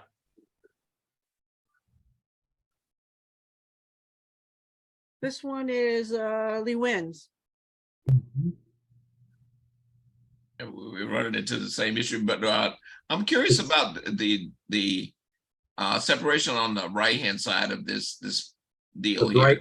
The bright area at the upper right, or are you talking about on the flower itself? No, I'm just talking about the flower itself. Oh, okay. Mm-hmm. Right here. The separation on that side over there. I see the bright area up above. I can get with that. I mean, I know that's easily taken out, but right. Well, I have very little separation in this photograph, and I'm a stickler about separation. Yeah, you're talking about where the right edge of the flower bleeds off into the background, right, without a defined edge. That's correct. Yeah. Okay. Say that again, please. This area right here is too dark.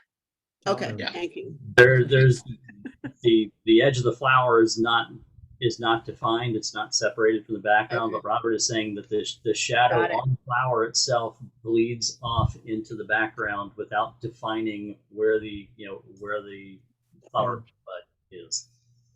Okay. Okay. Got it. Yay, look at that. This one is Oh. Sylvia's. Hooray, Sylvia. Yay, Sylvia. Woo! She got really, really close. Jim and I had a discussion at photo camp about what exactly one-to-one in a macro lens is, and he helped me understand it better. Well, good. I'm glad it stuck.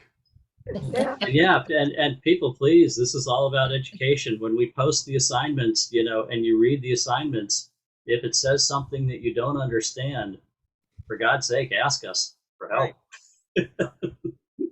Yes. But you have to know that you don't understand it. I mean, I could look at that again 2 years from now and go, I have no clue what he's talking about. That's because you got to do it to remember it. Yeah, obviously I have to do it. This one's Fong's. Yep. And we know a star fruit is bigger than a quarter. Yeah, it's way bigger than a quarter. Well, that wasn't gonna work. Is Fong here tonight? I don't think so. I think she's I don't out. think so. Wow. All right. This one is Kathy's. Beautiful picture.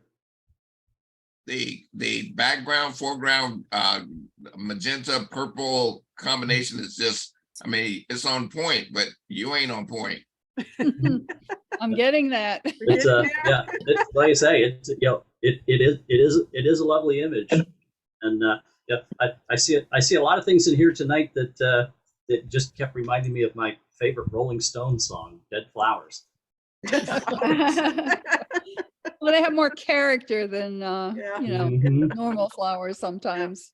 Oh, I agree. I love dead flowers. I love to photograph dead flowers. Seed heads are awesome. I love seed heads. This one is Fong's as well. Fong's closer to the mark on this one. Yeah. She actually Who's that got third this judge one. today? The little bitty one is in focus. Yeah. Who's the third judge today? It was Kathy. Kathy. Kathy. Oh, Kathy. Speak up if you have something to say. I'm just amazed. So I did points. I don't know that I have anything to add. Especially after macro. This one is this one's Chris's. No, that's mine. That was Kathy's again. I'm sorry. No, wait a minute. Where are we? We got this one, which is Fong's, and then this one is yeah, that's Kathy's again. Okay. Mhm. Sorry. Again, too big, too far Yeah. back. I do like the textures. Yeah. That run through this, the textures, the composition, the color palette. When I say outside of the assignment, it's a beautiful This image. right here, I think would have been a really cool macro shot right in this Oh, area yeah. here. And you know Absolutely. what? I took one just like that, and then I thought, no, I can't do that. Oh yeah, Misunderstood. Yep, Lynn's right. If the frame had been filled with that, Go with that first feeling all the that would have time. nailed it. Yep. This one is Chris's. It's iridescent. I see all of the tree. That must be a really, really, really, really tiny tree. Those snails are really tiny, by the way. I'm guessing this was Chris's. I'm guessing that snail was smaller than a dime, if it's the kind of snail I'm thinking of. Yeah. It was less than a quarter of an inch, I think. Those snails that snail would fit on a dime. Yep. I know what kind of snail that is. Should he have gotten closer, Jim? It's just a little beyond, because if you think of that think of that snail sitting on a dime. It's actually not too far off the mark. It's it's a little it's not quite 1-to-1, but it's it's in the ballpark. Okay. There we go. Susan's image. Mm-hmm. She must have talked to Sylvia. Yeah, let me say that. Like you say, now It's great to have a sister that knows what she's doing. Yep. Now we're in there.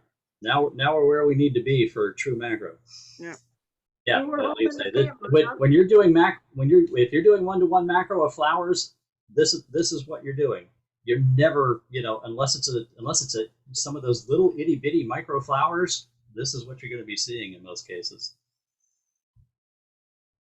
This one is Jan's. I love bark. Yeah, me too. This is cool bark. This is a focus stack of about 15 images. And how big is that due to curvature of the branch that the bark is on to get the depth? Yeah, and also you can see in certain areas was more raised than other, and I wanted the whole thing in focus. Mm-hmm. So what I had done was I had set my viewfinder and my camera to square. And my lens is a 1.4 magnification. So I was about maybe 3 inches from the bark, 2 to 3 inches from the bark. Yep. Yeah, very nice. I love the pattern in that. Yeah. Okay, so I'm going to ask the stupid question. Is this 1-to-1?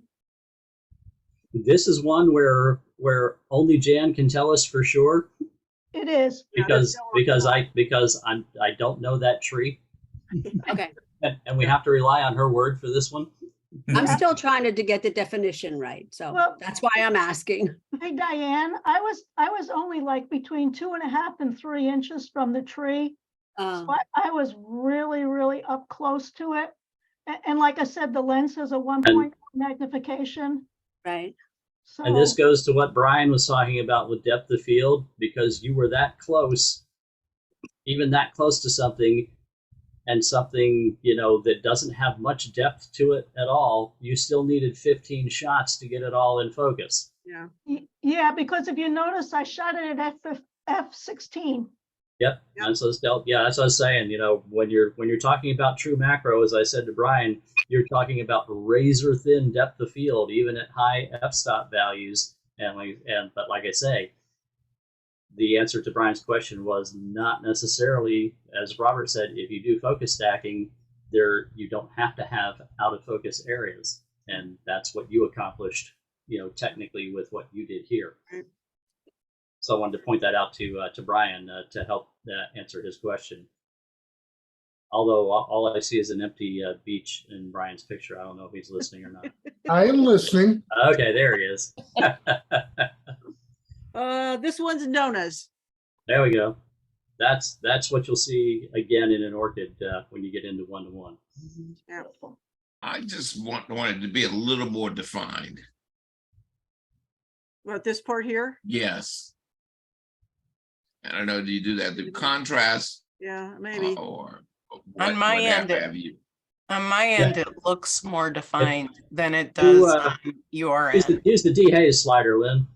D-Haze. Well, on your Nona, you said on your end it looks defined. More defined than it does right now when I'm seeing it. So I don't know why. Well, now I have the liberty to see it a little in more of its original form, not through Zoom. And it still needs definition. You're familiar with the image and you know exactly what's going on. So what I'm asking for is that line that's gonna take me right to it. So give me a little bit of contrast in that area right there. Okay. Yeah, the other thing I'll say too, Lynn, Robert, and I all look at the originals, and we all have calibrated monitors. So so do I. Yeah. Oh, okay. Yeah. Yeah. Yeah. I mean, it just. I have We're a judging a, 2700X, brand new 4K monitor. So, Yeah, we're not, just so everybody knows, we're judging on a Zoom transmitted yeah. image. All right, Yeah. now go to before and after.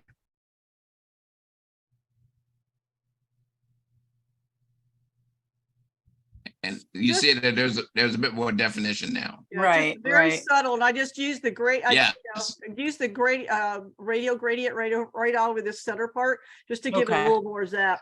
Yeah. Right. Okay. And so you say, what's the number that you have as far as your monitor? The CG Color Edge 2700X brand. And I have a Corvette 373 with a 486 under the hood. So go top that one. And it's color calibrated. Can I And be mine is color candy coated red. Can I be in both of your wills? Yeah, I know. It's $3,500 expensive. Okay, guys, moving on. This one is Mine is 83,000. Okay. All right, come on. This was Diana Rouse. Also in his dream. Good one, Chris. Yep, and yeah, this is a beautiful black and white non-macro image. We just needed to like this part There of the it is, right here. it is a little hot right where Lynn's arrow is. Yeah, it's really overexposed here. Yeah, the detail could be. It's the detail's detail lost. is gone. I could not, yeah, I couldn't bring any of the data. It's I because tried. it's gone. Yeah. Yeah. You there's see the nothing stuff there. here? That Yeah. means There are there's no some information. Yeah. in something like that where it's feathers or something like that. If you remember when we were talking about textures, you can actually fake it back into the image, and bring your lost texture back in by actually compositing another texture into it, and basically replacing what was there with replacing what you lost with some texture from another image. That's above my It's pay an grade. advanced technique and concept, but this is an image where that technique would work. I tried everything. I tried dodging and burning it. There was. When it's lost in your original image, it's lost. Yeah. The only place you're going to get it is from another image. And I tried to crop above, like get above it, but Yeah, no, you could. No, you have the right crop. But I'm saying the only place you would get texture is from another image of feathers where you have texture, or or a stock image of feathers where you could get texture, and using blending modes, etc., and bring in texture from another image of feathers. in my next life. Thank you. This one's Jan's as well. A river in bark. Yeah. It looks like it looks like an aerial landscape, like some of the stuff Lynn does, but in macro form. Very nice. Cool. Thanks. Thank you. I like the line, the compositionally that's it's well done, and the position of the two offshoots from that line, top and bottom. Well, not that one. Yeah, that one, Lynn, and then the other one down, lower right. Oh, this one. There, that and the other one balance each other very well. Yeah, this one and this one. And then So this is what, this is 1-to-1. Probably Yes. closer than 1-to-1. Okay. Closer than 1-to-1. Again, 3 inches away from the bark. I give up. Yeah. I guarantee you do and this the reason assignment. Jan's are square is because she actually set her camera to Square. to do a square image. She set set her camera to do a square image in camera. Diana, can I try a way of thinking about this? Yeah. You know how I'm not getting it. So like when someone says it's a macro lens, that my understanding is that what that means is it is capable at focusing at a distance that will produce a 1-to-1 image on the sensor, right? Because that's the idea. But usually what that 1-to-1 is at is at, if I'm understanding this right, it's at the closest distance that lens will focus. That's So when it correct, says Alex. macro lens, sorry? That's correct. So when it says macro lens, all it really tells the photographer is that it's capable of focusing at the distance, the minimum distance is way, way, way closer in. Right. Okay. So if you're trying to do a one-to-one representation on a one-to-one lens, a macro lens, the cheating way to make sure you do it is to go to the absolute like closest focus possible, Right. set it to manual, and don't change it. Right. Yeah. Like, don't change that because Macro photographers that do that will often do exactly what Thomas says. They manually set it to the minimum focus distance and then actually move the camera just physically. They keep moving the camera closer and closer physically until what they want becomes in focus, and then move the camera around to compose it. And there is actually something, and here, I'm going to show it to you right now because I got it right behind me. Oh, the focusing rail. Yep. I'm trying not to knock the cat down here. Don't want to knock those cats down. Yeah, the focusing wanna rail, knock- literally, No. it moves in like This right here has a little gear, You show screen? and you see, I'm holding it up to the camera. No, still Camera on this rail, you turn the crank, and it moves the camera in microscopic increments, and you can actually then you focus in macro by moving the camera, not by focusing the lens. If you're doing true one-to-one macro with a lens that does one-to-one magnification, you focus the lens at the closest focus point, and then you move the camera. And because depth of field is so shallow, a rail like this lets you move in very microscopic increments to get your focus precise by moving the camera. Yeah. Instead of trying to physically move it with your hand. Didn't we have seen that? This is a macro focusing rail for true macro. I don't know if that helps, but most lenses that aren't macro can produce like something as a third the size of it is on the sensor, or half the size, because it can't focus close enough to make it one for one. That's all it really means. And that's why they sell extension tubes, because then when you put can- those extension tubes on those lenses, then they can become true macro lenses. I have those suckers and they were in my suitcase. And you know, guys, Canon makes a very, very good close-up diopter. And I haven't found any degradation in quality at all. And I use a 70 millimeter screw thread size, but you don't lose any light when you use it either, like you will with I've got the extension tubes as well, but they take That's a away good point, the light. Chris. What's that? Yeah, that's a good point. You What's can a get those diopter? diopters, but you want to make sure you filter get, you put get on your high quality image, ones. You don't Say want that- anything except Canon on that. Because They they got that. will, a lot of those are sharp in the center and blurry as hell at the edges. Yeah. Yeah, it's So it's like a screw-on filter. Diana. Yeah, It puts Like a in a camera. magnifying glass type thing. yeah. Yeah, it's putting a magnifying glass on the front of your lens is All exactly right, what let's it move on, guys. We got a lot to get through here. It's already 9 All right, o'clock. Jim, mine's bigger than yours. Come on. is. Mine moves faster than yours. Okay, come on. Okay. Prove it, guys. Prove it. Okay, what about this one? Well, there's a bunch of quarters in there. Right. No. And this is Rod, that's mine. So you're saying the true macro, if I'd have got like the one clock face right in the middle there, right there, Yeah, that's what we needed. yep, Yep, I understand. yep, yep. This is a cool close up though. yep. Very cool. But yes, had you filled your frame with one of those, with one of those watch mechanisms, you would have nailed it. Yeah, just too far back. Well, I filled my frame with all of them. Good picture though.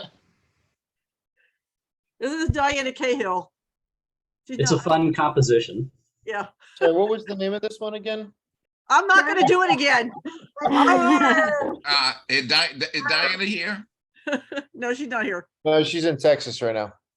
Okay. I don't. But I I'm can't. taking notes I don't for know her. how the Wookiee.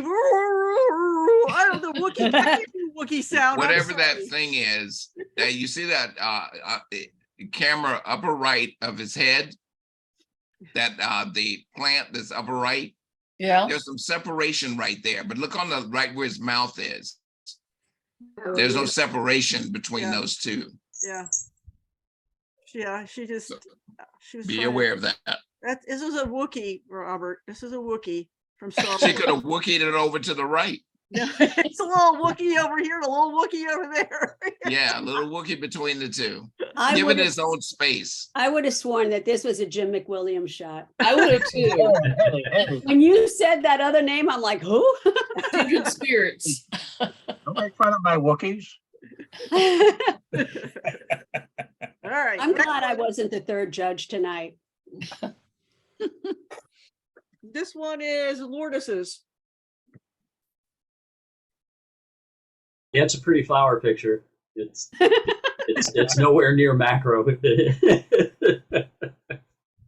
Then you've got your highlight clipping alerts turned on. yeah, Yeah, those red dots aren't really on that flower. yeah,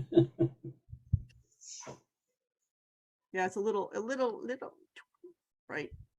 This one, this Lee, was it this one, or Lourdes, was it this one, focus stacked? Yeah, That's what there was a reason Yeah, why yeah, I asked that focus question. stacked. yeah, Yeah, focus stacked. because if you look at the outer leaf on the front edge, yes, that's kind of sharp, and then you go into it. Now, not to the center, but halfway between the center. Go up a little bit more. right here. Right That's there. soft, and then it gets sharp again. Sharp again. Yeah. So that there's a there was a jump in the focus stacking. Yeah, Yeah, this part right here. that's correct. And how can we tell that, guys? Because this is an F4 shot and all of this is in focus except for that one little spot. So yeah, this is that's how you get a whole flower in focus, is you have to focus stack it. So next is Jim McWilliam. I just want to say, I have a very large format sensor camera. You shot this with a 4x5, right? Yeah. It's this big. But this is about 8 or 9 images that are focus stacked. Well, good example of focus stacking. Yeah, it's also Technically well done for that. really cool colors. I can see this Well, hanging up in like an elementary school. I first did it with just standard paper clips, and it didn't look, but the color ones seem to really kind of jump out. Just got to get a little closer, Jim. Just a little closer. Well, in everyone's defense, tonight is the first night I recall hearing that a true 1-to-1 is directly related to the size of the sensor, that it can't be any bigger than the sensor. Yeah, it's the definition of 1-to-1 magnification. And that's we've all learned a very valuable lesson. Ditto. Agreed. One to one is a mathematical way of saying life size. Yeah. Actual size. Well, why didn't you say that in the first place? I mean, seriously. What do you already think got the 1-to-1 math. means? Actual size. Jeez. I mean, now I understand it. Can I do it? No. That's why I invented Google. Yeah. When in doubt, Google it. I know, but you have to realize what you don't know that you don't know. However, when you're shopping for a lens, you won't be able to find a lens specification that says renders actual size. It will tell you a 1-to-1. lens specification that says 1-to-1 magnification. All right, let's move on, guys. It's getting late here. This one's Diana Cahill's. She's also out. She's not here tonight. Well, again, too far back. Yeah. Cute story. Yep. Cute story. Too far back. This one is Jim McWilliams. Again, Okay. too, unless these Let are me do weird. something here just for a second here. Yeah, Glenn, click, make sure that your upper corner is saying 1-to-1 in your navigator box. Show your navigator box. Okay, great. All right, go to 100%. Yeah, that's what I should have done, is just get the one nut. yeah, the one But I nut. was busy taking the picture. That would be more like your 1-to. Yeah, Yeah. I got you. I got your joke. I got your joke. But you All right, it wasn't. This is not the Jim jokes. Yeah, Jim's joke. I just wanted to feel heard. The complementary colors in this, the contrast of the complementars are composition. This was focus stack too. We got a lot of really cool images tonight, just not very many macros. So, but hey, that's what this is all about. If it wouldn't do us any good if we all knew what we were doing. That's why my head hurts and my monitor has a dent.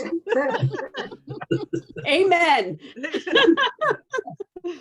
This is much closer to a 1-to-1, right? It's getting there. And like I say, I have a student that does, actually, a lot of orchids, but everything. And these flowers too, that does macro and a lot of 1-to-1 macro. And I can tell you that just that middle part where you see it changing color and everything's really tight, that would be 1-to-1 in there. As I say, I do this regularly with a student that is very into macro flower photography.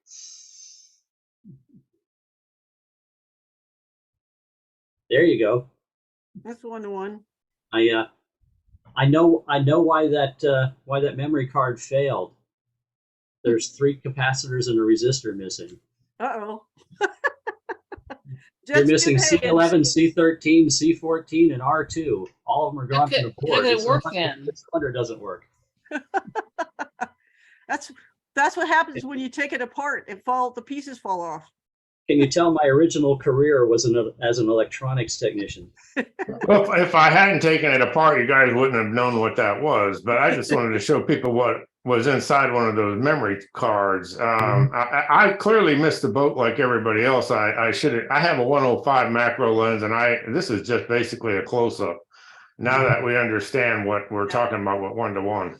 Yeah, it would have been cool to see like this. Actually, I knew what it was the instant I saw it. Yeah. This one is Helga's. There's one thing I don't understand about this photograph. If you look on the right side edge of the bubble, now look at the smoothness of that side, and then go to the left side, and there's some jaggedness on that outer edge. Just Helga, help me to understand what's going on that outer edge on the left. Almost seems like that might be, the edge it's behind it. Maybe it might have moved. Bubbles don't. No, there are different bubbles in the back. Oh. There's something else behind it, right? Yeah, there okay, are because more bubbles in the back which were covered, but it's an uneven side. You can't really do nothing about it unless you edit it out, and then it would look unnatural. Well, that's what it looks unnatural now because it has that jagged edge that's different than the one on the right. Well, it's a bubble. They're not perfect. They're not perfect in their shape, in their the roundness, but they're not as jagged as that edge either. But they move, that is the jagged edge. That is the edge. I didn't change that. That is what it is. That's not okay. I'm not going to get in a fight with you. I love you too much. You'll beat my butt. Yes, I will. I know. No, but it's the only reason they are jagged is because there are other bubbles behind it. It's not an even thing. Okay. That was my concern. Yeah. It's a natural bubble. So this conversation is bubbled over. I love the colors. Yeah. I have no idea how to do that. That's really I like the pattern in the top of that where it changes from stripes to the swirls. I like that transition from the stripes to the swirls. It's visually it's very interesting. Yeah. Does that have oil in it? No, it's So dishwashing liquid. Isn't this part of the presentation you gave, Helga? Huh? Did you do bubbles at that during that too? No, Okay. because they're Just rich did to the light. drops. Yeah. This is what she does instead of washing the dishes. Yeah. They are, you just have to have a really big octobox on top of it to light it, and then light it's it real up. difficult to blow to get the bubble because you have to have the light so close to the bubble to evenly light it. Beautiful. Yeah, it's gorgeous. This one is Jim Hagan as well. Way too big. Could have gone into this. nice depth of field through the through the shot at that angle. Yeah. Well, this is actually six photos I focus stack, using that 105. It was, I had to Yeah, I focus looked stack at just. that and I looked at that and saw F8 and I said this has to be focus stacked to achieve that, and that's well done. It's not a Again, had I done a true 1-to-1, you'd probably only see the head of the drive. Yeah. I just wanted to have people know what they look like inside. That's all. I mean, clearly, 1-to-1 is different. Yeah. What is it? Nice job of not having any dust on that top platter. Yeah, that was pretty good. Actually, I used a air blower to get the dust off. I say that's good job on that, because that the tiniest speck will show on those things. Yeah. Oh, it's headed to the dump. This one is Jax. There we go. Now we're getting more there. Yeah, really close. Super close. Jack, that's what I want to know now, because when I see this image and I go, and you ask the question about confusion, you're much more 1-to-1 here than you were in the other shot. Jack. No, just Jack. by accident, of course. I backed up into that. This is this is a real tight close-up with 50 shots on a focus stacking. There was 50 shots on that. Jim, I finally got the Fuji to do my automatic to work. Good. It was technical, my technical. But yeah, I understand much better now what the definition is of 1-to-1. And so wait till next year. Was that a 50? Did you say 50? 50? 50, yeah. But when I've got a super computer now. His supercomputer took care of it. Woo! There are and that's in the world of macro photography, a 50 image stack is nothing. That's that's lightweight. That's amateur hour in the world of true macro photography. Those bugs that you see, that's probably 400 or 500 images. The bugs that you see. Now there's a guy that does macro photographs of bugs for the Smithsonian, and his bug images average 2,000 to 4,000 shots stacked. Wow. Yeah. Wow. Yeah, but are the bugs dead? Yes. Yeah. Yeah. They're not moving around much. Therein lies the problem if you don't want to kill them. Kind of boredom. Yeah. The guy that photographs them for the Smithsonian says that it takes anywhere from 3 to 5 weeks to process an image. Oh my God. Yeah. Well, this didn't take me quite that long. You can skip over mine. I know what I did. Where you didn't do. Yeah. There's a woman that does mushrooms that her mushroom photos are like 800, 1,000 images stacked for macro shots of mushrooms. Just for the record, that was photo stacked. We had a lot of photo stacking going on this month. But it obviously missed the mark tremendously. I like the colors on that though. Yeah. Thank you. This one is Sylvia's. Is this bubble too? It's oil and water. Oil and water. Mm-hmm. Yeah, the colors and the texture are very nice. The darker blob, which is the central focus point, is a little close at the top. When I say that's a matter of camera positioning and there things floating around, and yeah, it's hard to do. It's a cool composition.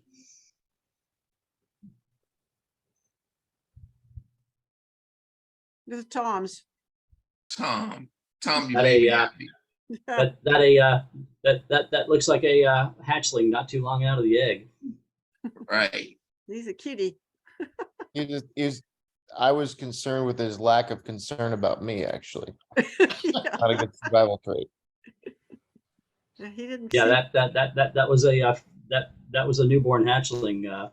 I'm guessing, wasn't it, Tom? He's just a little guy under a rock. Yeah. How close were you, Tom? He let me get obscenely close, but I was actually at Trafalgar Falls, which is like a famous waterfall, and I was like, oh, lizard. And so I crept under the rock for 20 minutes. That's great that he let you get that close to him, and great focus on the eye. Yeah. I probably have about 30 photos that just missed the eye because I was hand holding it. Yeah. Yeah. So a lot of them and I also I have a setting on my camera that will make the back screen red where the focus is. I forget the name of it, and I use that to focus peaking. Focus peaking, yeah. So Awesome. And this one, is that in your aquarium? that's actually under Blue Heron Bridge Okay. in West Palm Beach on a scuba dive. Oh, cool. And how Nice close colors. were you to those? Super close. I actually have I also have a super macro attachment for underwater photography that I can move in front of the port to do instead of 1-for-1, it can be 2-to-1. I don't know what order that needs to be. And I don't think I was using that on these. But this is the problem you end up with these is you got to get your lights right up on the port on the sides, or you actually end up with shadow from the. Yeah, as I say, trying to keep your own equipment, from creating a shadow and whatnot has got to be a real challenge with that. Yeah. But on this one, it's actually natural light because it's really shallow. There's a lot of natural light already on that, so that's good. It helps kill. You can still see there's some shadows in the nooks and crannies of the. Yeah, but they give it, but those shadows give it depth and dimension, and no problem with that really cool composition. And for those that are math challenged out there, 2-to-1 means twice life size, double size. Yeah. Is it really close? Yeah, there is a guy on Vero that does underwater, the critters under the water, and it's unbelievable how clear they are. I just cannot see how he does it, but they're gorgeous. Yeah, and they're so colorful and weird looking. They look like they're aliens. All right, that's it for assigned. We got a potty break. Yeah, go ahead, take a quick break. We got 30 more to get through. We're gonna have to do these quickly. We're losing people already.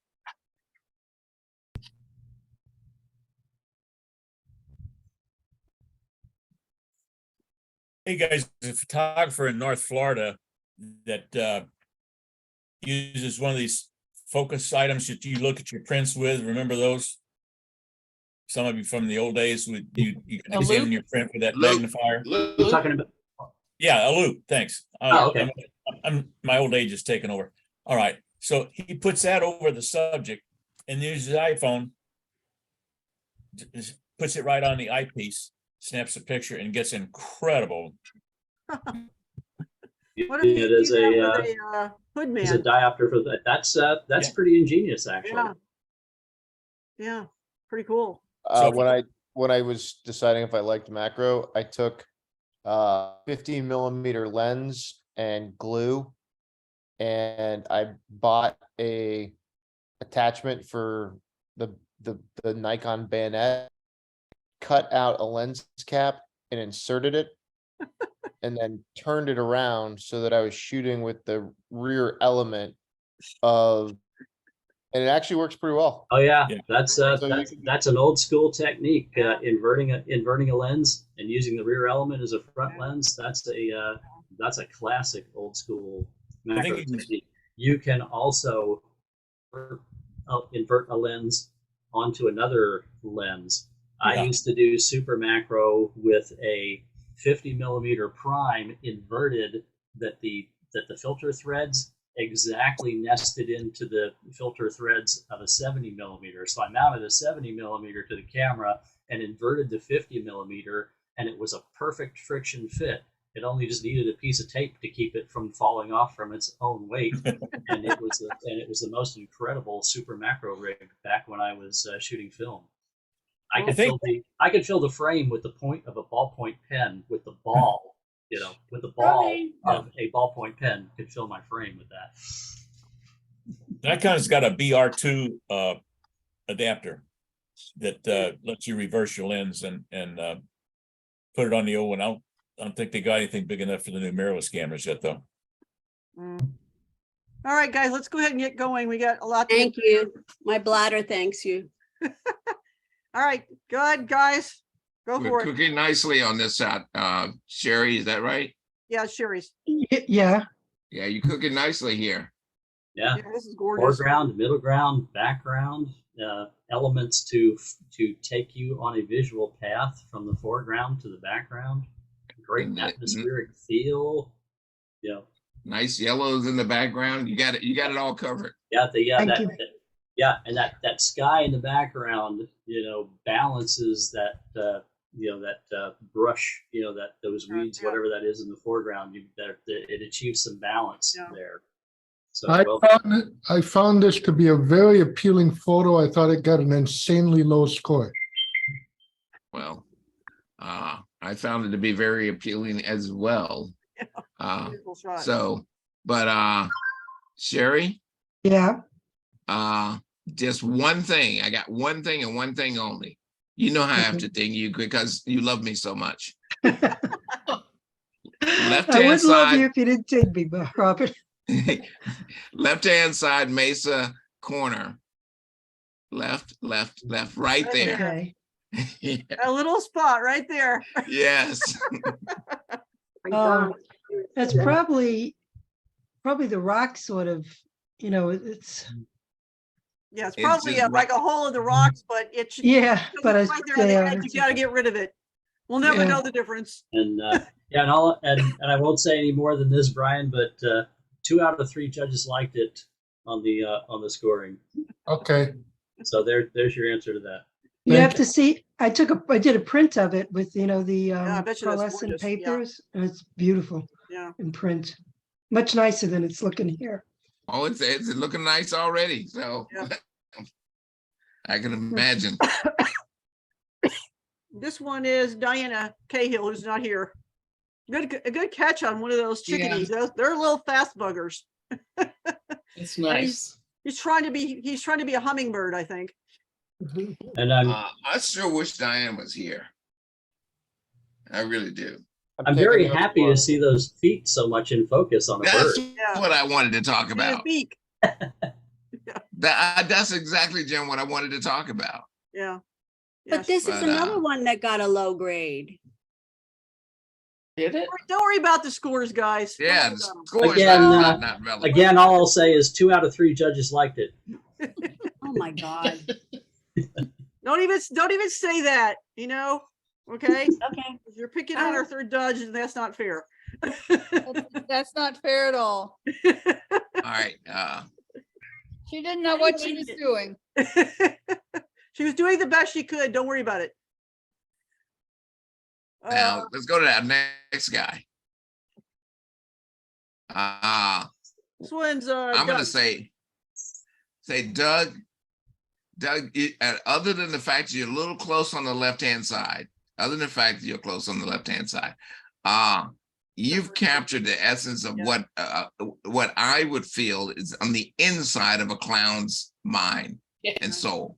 They're supposed to be very happy and all of this stuff, but there is a true, what I consider to be a true portrait of what's on the inside, especially the way you've gotten those eyes to come out and glare in that manner. So it's giving me a really nice story. Yeah, this is a case of, you notice the makeup is painted to show a great big tear coming out of his eye, and his actual genuine expression so matches the fact that he's got a tear coming out of his eye. The true facial expression and the makeup come together in this beautifully. Yep, beautiful. Doug, I hadn't seen shots like from you in a while. Yeah, he doesn't, he's not here. I'm listening to it. I'll relate what you said, but Yeah, please do. yes, keep we it up. haven't been going out shooting for a long time because of my knees. You know, we had to have them, I had to have my knees operated on. So we've been out of commission now for 8 months. I've been sort of between the two. I just got the second one done. So Well, hopefully you'll I be feel set. your pain. I didn't understand the title on this one. The Fisherman. Yeah. Richard, that's yours. That was one of my issues as well. Was I didn't see anything in the picture that jived with the title. I don't know if we lost Richard. Okay. We just lost him. It's a really cool image. I would say Yeah. take out that thing behind him, that wire or whatever that's holding the curtains and stuff. That's a visual distraction. But other than that, it's a cool portrait. I just would never look at this and think fisherman. I just assumed that was his profession. I have to assume that from the title, but There's nothing in the portrait that tells you that. Yeah, nothing good. Yeah. This one is Dom's Ascension. Mhm. Another one of his great black and whites. Mhm. Is Dom here Yeah, tonight? I'm here. Yep. again, that it is if I'm pronouncing it right or not, that chiaroscuro effect with the dark light, transitions happening across the frame. Very nice. He does a great job with the black and whites. This one is Diana's. This is awesome, Diana. Yeah, this is great, Diana. Woo. Yeah, that's one of the that's one of your best shots, from in this genre that I've seen, from you. Thank you. Yeah, you caught him at the right moment and you've processed it beautifully. Yeah, Thank you. gorgeous. Now, Diana, do you see the eyes on this? Yeah. Oh, buddy, let me tell you something. I No, went in there with a super microscope and took out the little hairs that were in there. I learned. Now you noticed that I was saying the last one had. Trust me, dude. I had this so blown up, you couldn't even tell it was a leopard looking for hairs in that guy's eye. Because I knew the minute I put that up on the screen, that's what you were going to head in for. Yeah, and that's what I'm saying to you. That it is you did it. You did it. So there you go. Thank you. Bravo. Yeah, that's the only thing I would have done, Diana, is just darken up that wood a little bit. Yeah, I saw you did that. Yeah. Yeah, it's just it makes him stand out so much more. You go over here to the history. Where is it? From here. Whoops, from here to here. See how much more he stands out? Yep, I like Just it. that, yeah, you just want to make sure that your base is a little darker than your animal for sure. Okay. Thank you. Is that a mongoose? Looks like it. Yes. Yeah. They might have fighting snakes, but not fighting. I had one where Yeah, he a leopard. had one when Leopards he don't match for a. Yeah, I mean a mongoose is no Well, this match. is a For cub. Lynn, did you go past my fisherman? I had an emergency call I had to take. Okay, yeah, we did. Yeah. Yeah. Yeah. How do what about this guy says fisherman? Well, it's just that he is a fisherman, and it doesn't necessarily have to be his hand does, for one thing. Yeah. Skin texture.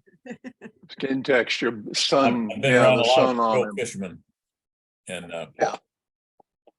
I'm gonna point out that your title went against my thinking. Okay. Because but by the mere fact you put in the title fisherman, you've already leading me down a particular path. So I'm spending way more time trying to figure out what the fisherman, what's the association with fishermen, instead of enjoying the smoke, the texture, the guy itself. Okay, I could have included more of the environment. It was on a boat. I don't see a boat. Yeah. Well, we don't see yeah, the boat. I mean, He could have included more. Yeah. I know it, and included the he's saying that he could have included more, but I don't necessarily think that I that's don't think that would have made it a better portrait. Yeah. It's a great portrait. It's a great portrait. portrait of somebody, and had it been titled, like Portrait of Joe, or something like that, there would. Or be if he had a fish on his hat. Well, and I mean, you don't even have I know that you're capturing a photograph, but it's like Joe, Smoking Joe, or Joe the fisherman. Mm-hmm. Yeah. But rather than we've had the discussion Okay. before about titles are important, because titles send your audience in a certain direction and give your audience something mentally to work with. And I see. if you give your audience something mentally to work with that's not there in the image, you actually cause confusion to the audience. Yeah. The other thing he Okay. suggested to remove this red thing here because it's distracting from it takes you away from your subject. So that was the other thing he mentioned. So It's a fantastic portrait, though. Yeah. Just of whoever it is. titles have been the bane of all of our existence at one time, Richard. So don't worry about it. Okay. It happens to all of us. This one's Brian's. Great contrast in colors. Whew. Everything, all the lines take you to the road, which is on the edge of the frame. If that had been brought more into the frame and not on the edge, that would be okay.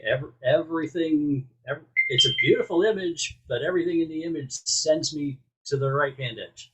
So you're saying I should have taken it from across the street? Or in the middle of the road. Yeah. More of the street in there. Yeah, exactly. All the lines in this image lead me to the far edge of the frame. Yeah. Everything's going this way. So Right. just a little more street. And so the payoff of the leading lines is on the edge. All your lines are taking me there. Bring it more into the frame. Yeah. All right. Colors are beautiful though. I think the reason I chose that position was to get rid of distractions that were on the other side of the road, but I take your feedback. Uh-huh. Yeah, just a few more feet over to the right and you would have had it. This one is also Brian's. Brian, you got a bunch of things going on here. I expected I might hear that, but I thought that was what made the photograph interesting. You got this guy with the sail thingy, and then you got the bird and it's just a lot of interesting stuff going on at sunset. I thought I'm waiting to hear what Robert says, because I might have a different opinion. The guy with the kite pointing upward, great, fine.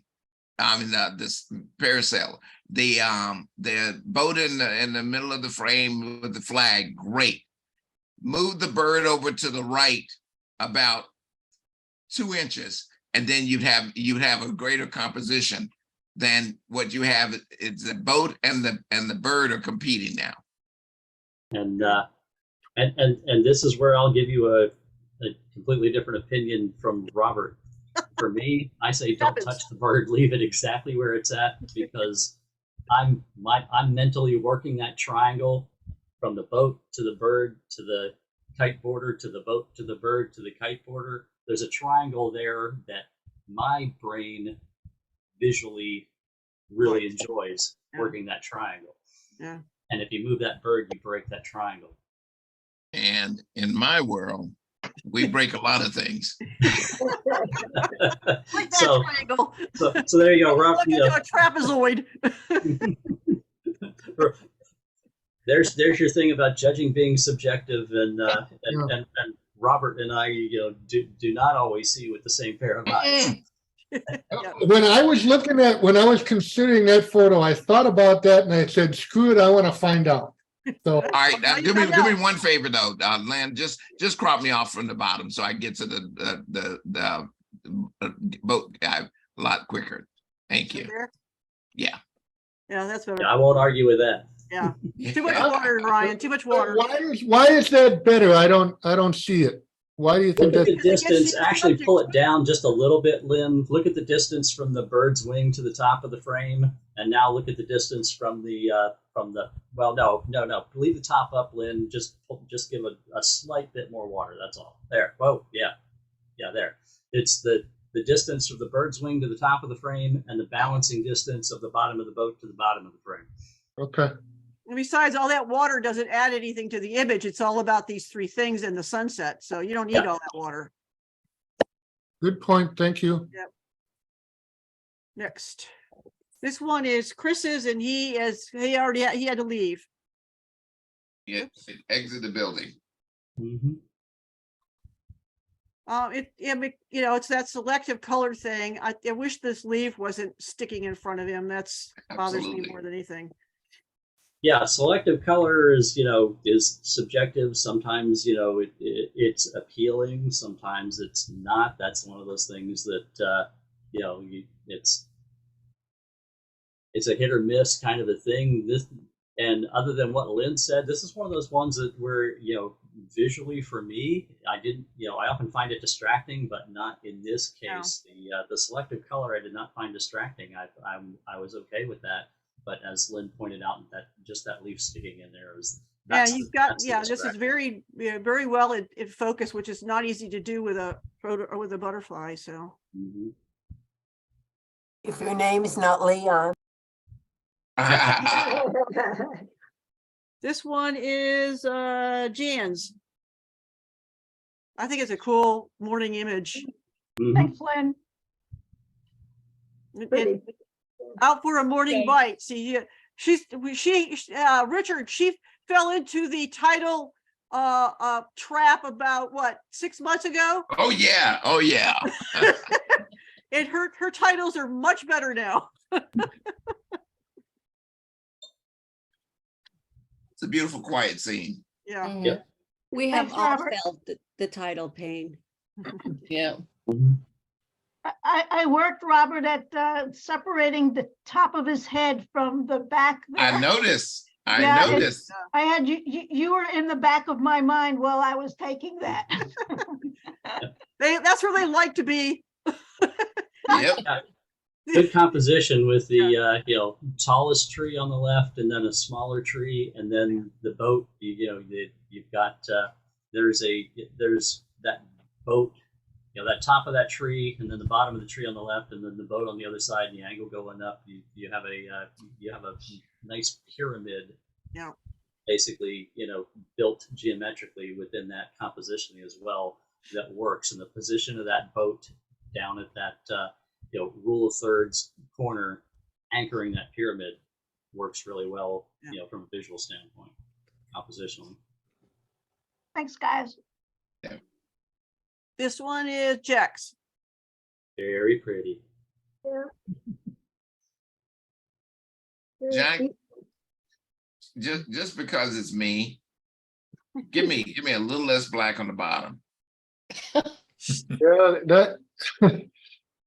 Yeah, that's somewhere around in there. That's fine. A little bit down. Come back down a little bit. Yeah. That's a little too much. Are there? Yeah, that's pretty close. Yeah, that's okay.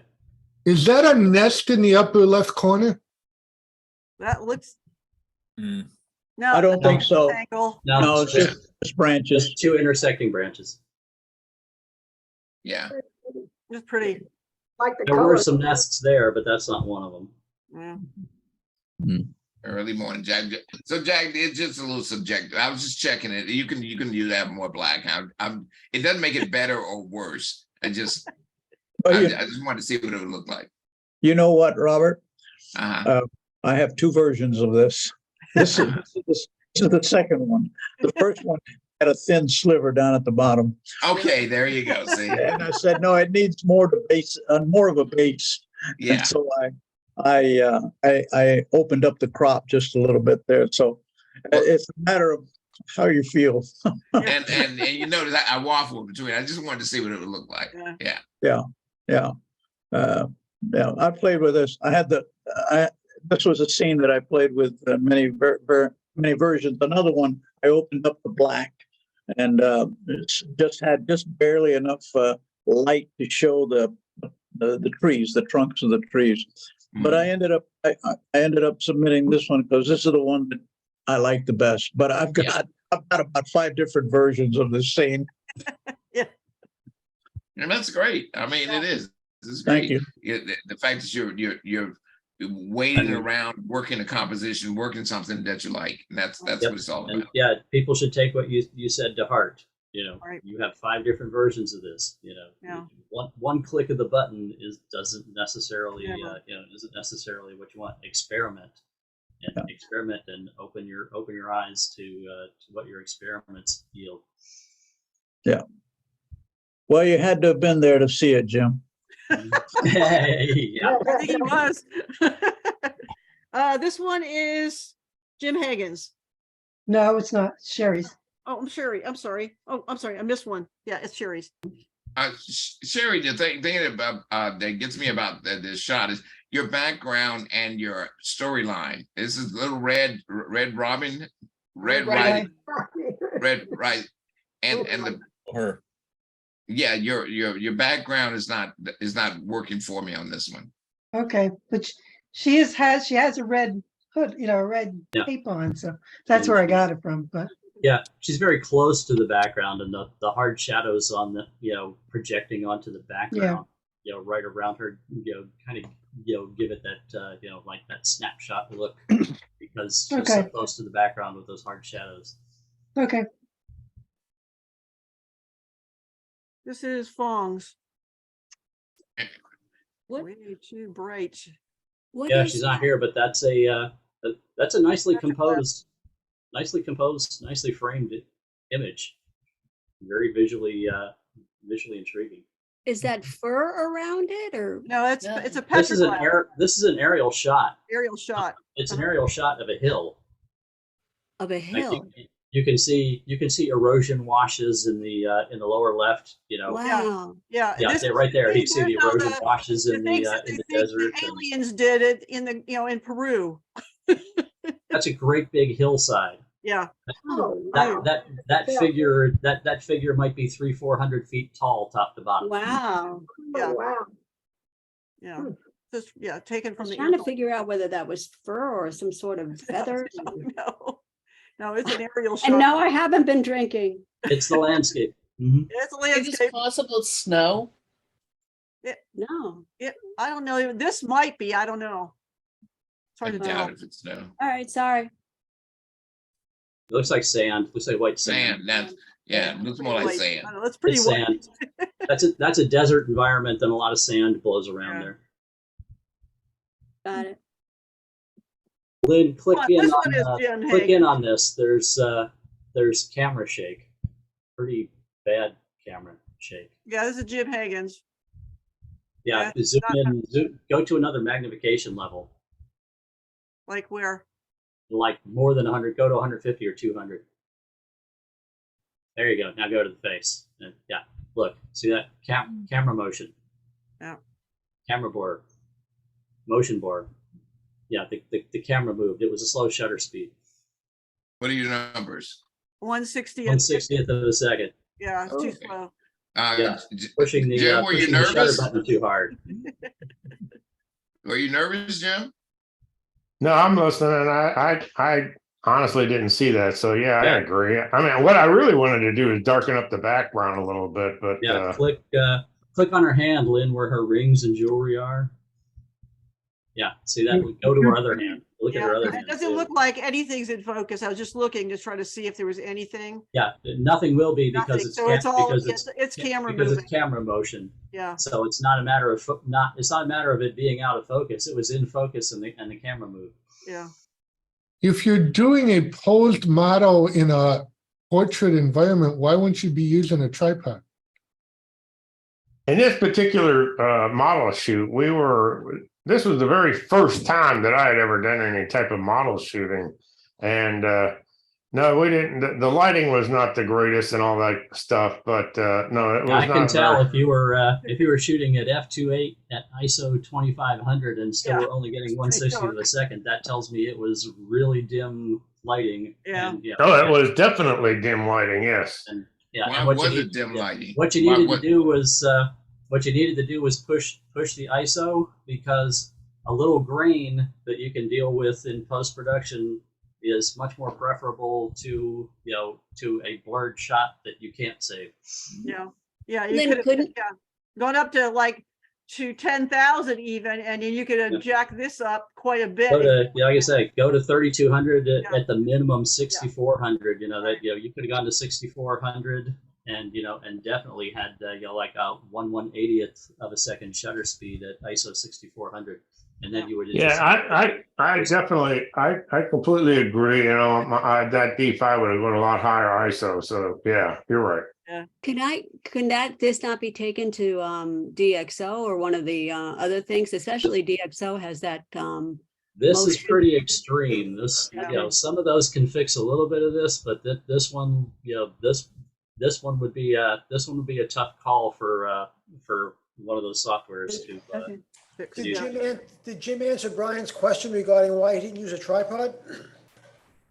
I didn't catch it if he did. No, why were you not using a tripod, Jim? He didn't have a Oh, permit. I didn't hear the question. Well, we were in a small room. There was a guy that did have a tripod, but there's a bunch of tables around. It would have just been way too awkward to move a tripod around. At very least a monopod. Yeah. Where Yes, was I his mean- shoot? I'm confused. Did somebody set this up for a group of people, or if it was a small room with tables all around, was this some sort of an impromptu photo session, portrait session, or was it planned? No, this was actually another camera club that we're in, and the president. Blasphemy. I would have thought if it was another camera club and it's a camera club, they would have suggested tripods. Yeah. I mean, that's beyond me why they wouldn't. There wasn't any Well- room for it. There were tables and chairs. I mean, I was there with Jim, so I can tell you. And I mean, I had my walker too, and I'm like trying to move the walker around to try to get pictures. So there really wasn't a room for a tripod. That's certainly not quality My own- Tampa camera club, that's for sure. My only excuse is that this is my very first model shoot. I didn't know. You'll know better next time. Let's move on. He's got the right title on this one. Yeah. And this is exactly what the assignment is we have coming up down the road. Yeah, environmental portrait. Environmental portrait. Yeah, absolutely. This is a. Well, that's my this is a thing. nice I like to. environmental portrait. It's my favorite thing to do. Mm-hmm. Lost a lot of color saturation here, though. And I'm looking at it. I don't know why it's not anywhere near. I'm pulling up my and own. like I say, be aware. We judge the originals, not what's transmitted over a Zoom transmission. Yeah. You don't And know what. You don't the know thing- what. Does the original look better? Let me point out something. I get this a lot. Now, if you brought in the print, and then you can brag and say how your monitors are, how calibrated. You can say all of that stuff. But the moment it leaves your monitor and goes out in the web, there are a billion different uncalibrated monitors out there to receive your image. A billion of it. Yeah. And they won't see the perfect color and all of the things you put into it, but they will see the essence of the photograph. And the essence of this photograph is working 400% regardless of the color. Exactly. I mean, it Yeah. could be black and white and it would be awesome. So See? that's what I'm saying. Like, we get hung up on the color fidelity of it. And that's great. When you print it, you'll see all of that. However, in here, what we're seeing mostly is the impact of the image. Color becomes, it's easily correctable. When we push one or two sliders and the colors are in Robert's line. exactly right. And in this instance, the story and the composition, and what's going on there is everything that pulled me in and got my attention. And what the colors look like, how blue the blue is, or never entered my mind when I looked at this. Yeah, nothing. Good. It's just a very impactful image. Yeah. Now there's some images that that don't have a story, and things like that rely on color, and then that can become more important. But in an instance like this, everything in this image, overshadows that. Yeah, for sure. When I go to the state fair, I walk in through the gate that leads to the Pioneer Village there. Mhm. And I'll spend 2 hours shooting Yeah. photographs like this in the Pioneer Village.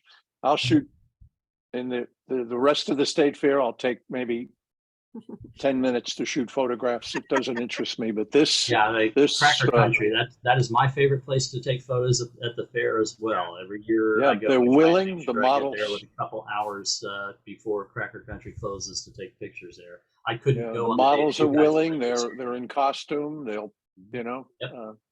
I couldn't go when you guys went there this year, but I went on a separate day with my daughter, and that's the first thing I did was just what you said. Went there and spent 2 hours there with the camera. Yeah, awesome. This one is Kelly's. Mm-hmm. Very nice, moody image. Those trees that are the bookend framing on this are just too close to the edge. If the photographer could have stepped back several feet or zoomed out and just brought those in from the edges a little more, they're great bookend frames. They're just too tight on the edge. And that top portion up there. This white blob up here. It's a cloud, but it needs to be gone. So let's just do that so we can show what we can do here. I'm just gonna get rid of it real quick. Much better just with that. A little darkening right there. And you're saying give it more room on each side for the trees. Would it work just as well to come in closer to the trees? Just maybe have half the tree on each side, or? I'd have to see that in a crop. I don't think mentally visualizing it, and I don't think so. It might be better than what's there. Yeah. But not as good as getting more of the trees in, More of the trees. as opposed to less. Yeah. Kind Right. of loses something there doing that even. All right, next one is this one is Kathy's. He's not in focus. Part of him. Not all of them, yeah. Yeah, you got the Yeah. right you're at the right, you should one Right shutter speed. of a second. But Wrong f-stop. yeah. The f-stop I Yeah, shoot right. at 5.6. I mean, I'm just trying to see what is in focus here. And well, let's see. Right there is what's in focus. Let's see if the other end of his ring is. Yeah, obviously these are guys are pretty big.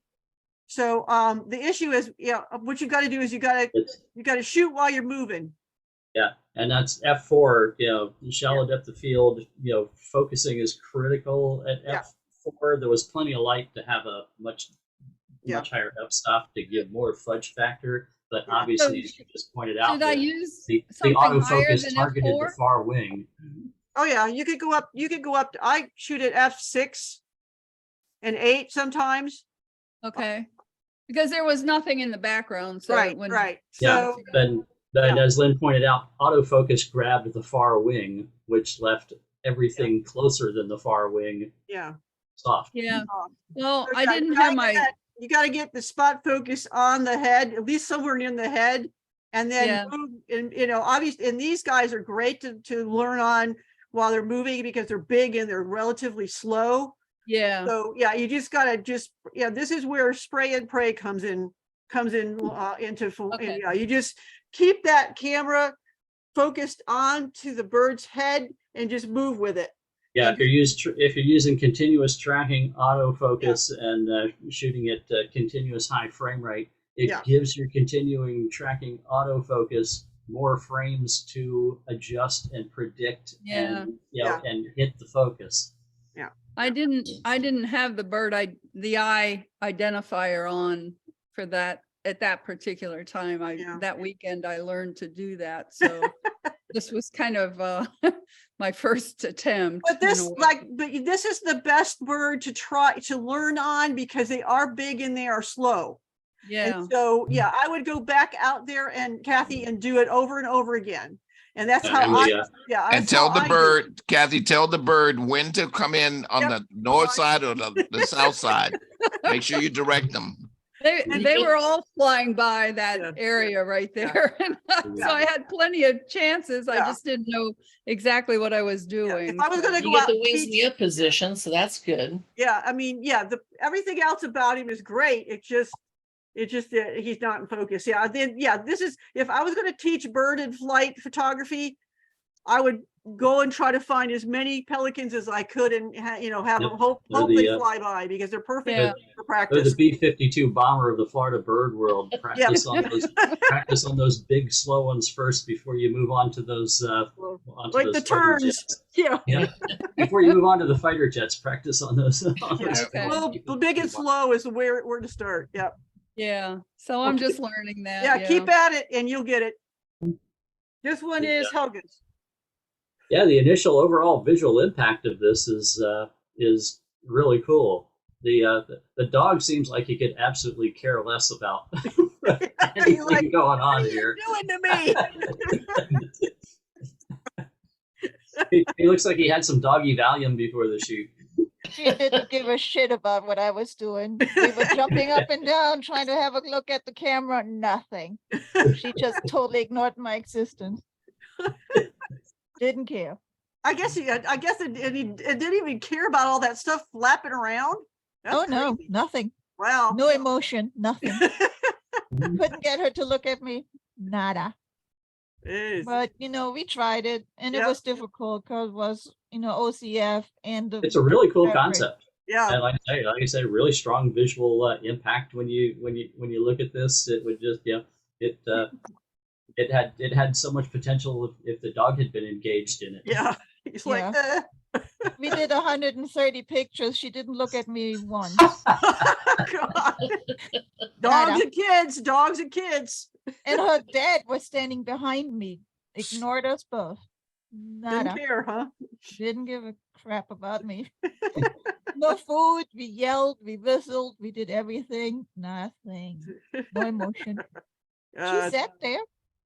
And we could do all this, but it's just not the picture it could have been with a different dog. Pretty dog, though. Yeah, it is. Beautiful dog. But yeah. And this one is Karen, you she's still excite with me. us. I know she's not feeling well. Karen, you excite me. You excite me, Karen. She stole the tonal range right out of one of Dom's photos. Yeah. I mean, and rightfully so, she should steal it. I mean, she made it her own. Yeah. Yeah. Karen, and you gave it an empty scene that had so much story in there. Yeah. Cool. What a Karen. cool place that is. Yeah. Karen. Where was this? In New York? No, I've been passing this place on the way to Robert's studio for years. And just recently I was like, I'm going to go there. So I said to Charlie, come on, I'm going there. So you pick birds. It's on Hillsborough Avenue. It's great. Wow. Hey, Robert, did you do that? I know where that is. It that pink building, that restaurant that's on the south side of Hillsborough? It is. Yes, that's I know where that is. I've never been in there. It's a sundry. It's an old timey sundry. It originally opened in 1949 and then it closed and then it reopened 3 years ago. Wow. Jeez. Cool. Wow. Did you try the food or did you just take pictures? Oh, no. We ate there. Okay. Yeah. Oh, yeah. We ate, walked around, photographed. Are we waiting for our lunch? Yeah, the food was good. The people were great. So And what was great? the people, Oh, okay. the cashier and the cook, and they talked to us and shared all the information. We walked all around. They have antique cameras, old candy. It's like really cool. Wow. Sounds like a place we should try for our Thursday lunch. Well, it's like the most you have is like this 6 seats there. Of some stools, yeah, but it's a cool place, yeah. Really, really cool image. Thank you. This one is the trick image from Nona. And that was altered reality. I guess I didn't put A and I put G because, I didn't. Yeah, realize. you just have to put AR. Yeah, I should have done that. But if you look at it, you can tell. So yeah, just to give you a little bit about this story, there are 2 eagles and they nest here every year. And so I took a picture of the eagle flying in with nesting materials, and the female was already on the eggs. And that particular day the moon was out, and I don't like just pure blue sky, so I shot the moon. I was using a 600 with a 1.4 teleconverter on it, probably shooting it around f9 f10, and I took a picture of the moon, and then I did do a mirror image, and then I put the moon in between because I felt like it needed something. Interesting, really cool. It looks like when you go to the mall, to the store with the motivational posters, it's just missing a little caption at the bottom that says "soar like an eagle" or something. Yeah. That's right. Shoot for the moon. Yeah. The sky's the limit. Yeah, sky's the limit. Yeah, I had them when I did the mirror, I wanted them kind of holding hands with each other, so I kind of interlocked. Yeah. Their wings together. Yeah, did a great job. Thanks. Yeah. That's 200%. 200%. This one is Lee's. Lee, you bright. I like the serene, calm feel that this image gives you. The clouds are really bright though, and take my eye up into the sky. Just kind of pulled them down a little bit there. I would even say, you see that elongated cloud over the other cloud bank? I would just crop down and just eliminate that. You can come down a little further. Yeah. There you go. I want to cut off that other one. Right there. Yeah. Yeah. That makes the tree a little more prominent. And now the shape of the cloud bank behind the tree, they kind of mimic each other. There's there's a repetition of shape now that you catch without having that other cloud, just horizontally across the top of the frame up there. And there's a little center spot right there. Oops. That's not quite so little. It's a big center spot. I didn't see that one. All right, I see it now. This one is Lourdes's. Lourdes. Needs something, I don't know. There we go. A lot of brightness and speak. Come on, guys, it's late. The title says decay, and I see that happening with the tree, but I also understand that the leaves are decaying as well. But the leaves being out of focus, drives me to the tree. But the whole image is showing decay, and I would actually like to see the leaves in focus, more as well, as opposed to having them soft like that and just taking me to the tree and looking at the texture of the tree. Lourdes, you've been doing great so far, but this time you missed. Yeah. Again, with titles being in line with the image. Yeah. Lourdes, you have permission to slap me the next time you see me, but you're gonna miss. Can't be 100% all the time. Oh, I wish Luann was still here. Gosh, I wish she was still here. Foggy morning. Oh, I'm here. She's here. Oh, you are here. Yeah. Luann, Yes. just 5 steps to the right.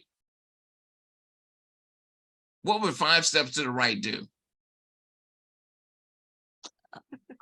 5 steps Bring right. it over here. Oh, bring that. No. Yeah. No. No, What? Get the tree separated? it would separate the tree from the fence line. Oh, yeah. Okay.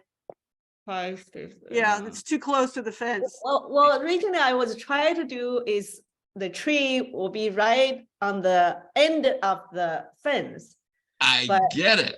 I couldn't do it. So Yeah, but right now it's running right there at that edge, and the tree needs Okay. its own space. okay. The got it. line is taking me to the tree, but right now the Uh-huh. line is running into the tree. Right here. Okay. You Okay. got everything going on except 5 steps. There's Okay. a Okay. there's a geometric concept called a tangent, and there's actually a whole school of thought in photography that you can look up about tangents and about, when tangents are good and when tangents are not good. And there's a whole there's a whole thing within some circles of photographers where they go back and forth about tangents, and that's a tangent. And Robert is describing it as a bad tangent.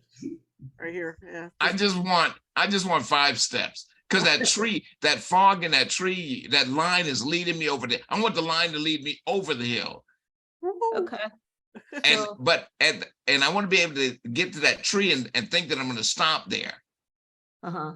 But that Yeah. line right at that point where the tree and the line and the line comes together, the fence comes together, right there. 5 steps, please, 5 steps. Okay. We go back to will we go back to the Rainbow River again? There you go. Go for it. 5 steps In which direction? to the right. To the right. Over this way. That would cause this the fence would be moving over and the tree would be over this way. Okay. Just slightly. I just need Yeah, just a the little tree bit. wouldn't There'd look be like more it's space touching the between here and here. So I can just move that Yeah, right now. Just take the tree out and put it over here. It Yeah, doesn't have to be. I love the fact where they're coming together. Yeah. That line is taking me, to that tree. But that Okay. tree itself, I just need 5 steps.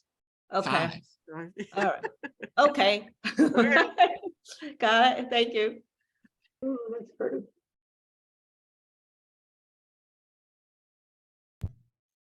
Let me have it. What in this case, I don't want, even though did you dehaze this on the upper left? Probably a little bit, yeah. Because Yeah, I don't want the dehaze sky to be was so very- blue and, yeah, the sky was very gray and bleh before I did right, anything but to it. the blue is a little too intense for me. Okay. Okay. That's the thing. I don't want, sometimes when we do dehaze is going to give us the contrast, but the contrast is going to shift the color. And when Yeah. it shifts the color, I tend to shift the color back Okay. to that noticeable blue. You know how you can tell, like with halos, people say, hey, I know what you did, too much of this to get halos. I Yeah. can always tell when you've done dehaze because Yeah, of that there's blue a shift. this is a good teaching moment opportunity for everybody to know, and this is actually per Adobe's own description of the tool. The dehaze slider is a combination contrast and saturation tool. It increases contrast within a certain detail range while also increasing saturation, especially in the blue spectrum. Right. Mhm. So when you do dehaze, you get that additional contrast boost, but you also get a saturation boost, especially toward the blue end of the spectrum. And that's per Adobe. Yeah, before dehaze, you could lower the luminance on that blue slider in the HSL, whatever it is. Yeah, HSL, yeah. And drop it down to about -20, and that would take all the haze out. And then they put the dehaze slider in there so you didn't have to do that, and made a few other changes, but. Yeah, it's a combination algorithm on that tool. Yeah, it is now, but contrast and it still saturation. effectively looks the same. Mhm. Question. Aren't you supposed to see lots and lots of haze in the distance when you're shooting mountains and so on? Isn't it more natural to have it back there than to try to get rid of it? It's, 6 and 1/2 does the other. Yeah, because it also depends on atmospheric conditions. Depending on if there's a low pressure system, high pressure system front, you can get different amounts of clarity or haze. That will, I guess what I'm asking though is if the haze is there, why not just leave it there? Well, because you want, Artist choice. if I had left the haze that was there, you wouldn't have been able to see any of this. That's like, yeah, that's very subjective. That can be like telling a black and white photographer, well, the color was there, why didn't you leave the color? Yeah. Got it. No, I thought it was just like, you're looking to get rid of a little bit of, that's the only reason I ever use it, if there's a touch of here or there, but I was just assuming there was some haze in the background, but if you can't see the mountains or that back wall, whatever it is, okay. Then the plateau was pretty much obliterated because it was a pretty, this area here was pretty hazy there. Gotcha. Okay. Yeah, just curious. But tell me what else you think about this, guys, because I'm really curious. I spent a lot of time on this image. Okay. Give me some of that blue out of there, and give me the warmth that belongs into this photograph. And I think that we can actually do something. We can work with that. Your textures up front, your leading water line going back toward the back. No, just for the sky area. Do a linear gradient back there, and come down all, even more, a little bit more is in there, and let's just take the temperature, and let's move that away from that. Okay. So it's a little more natural looking. Yes. Yeah, I agree with that. Okay. And in this, these spots right here, in fact, I don't know if I can do this, but take a brush.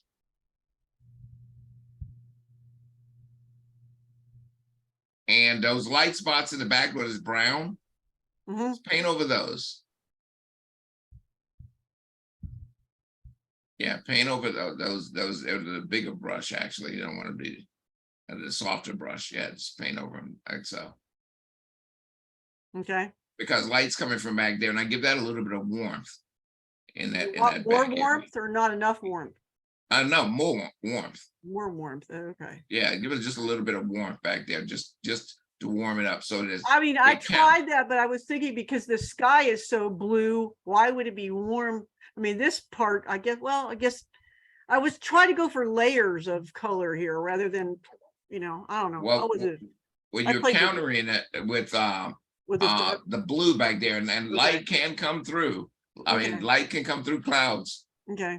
Warmth can come through the clouds, just like anything else. But the blue was overpowering, so I would have countered that with a little bit of warmth. Okay. Yeah, I do like what you did. With your dodging and burning throughout the image. Okay. I mean, I spent I don't know. I never spend that much time on this landscape just pulled me in and I couldn't stop shooting it. This is where we were getting blown by 50-mile-an-hour winds up on top of this thing. We were at 6,000 feet. And I just couldn't, it was just like, I got to do this. I mean, I went from, one side of the rocks to the other, trying to get the wide view, the narrow. This is a very narrow view of this, what we were looking at, believe it or not. It's a beautiful image. Yeah. I mean, this place is incredible. This is the Green River overlook in Canyonlands. And it was like, we pulled up to this and we walked up to there, and the guy that took us up there, he said, now everybody just if you've been here, stand back and let the people who have never been here before go first, and just stand back because they're all going to go, whoa. And we all did. So yeah, it was spectacular, just spectacular. And it was really hard to see all these edges because of the haze. So like I said, I had to work really hard to get all this stuff visible, because it just, to me, these things were all important, all these little edges and things like that. So, well, thank you. Appreciate it. On to the next one. We're getting late here. This one is Sylvia. Sylvia. Yeah, you timed that just right. Yeah. Holy cow. It made me laugh. Did he get the fish, or did the fish get away? No, he got it. I'm pretty sure.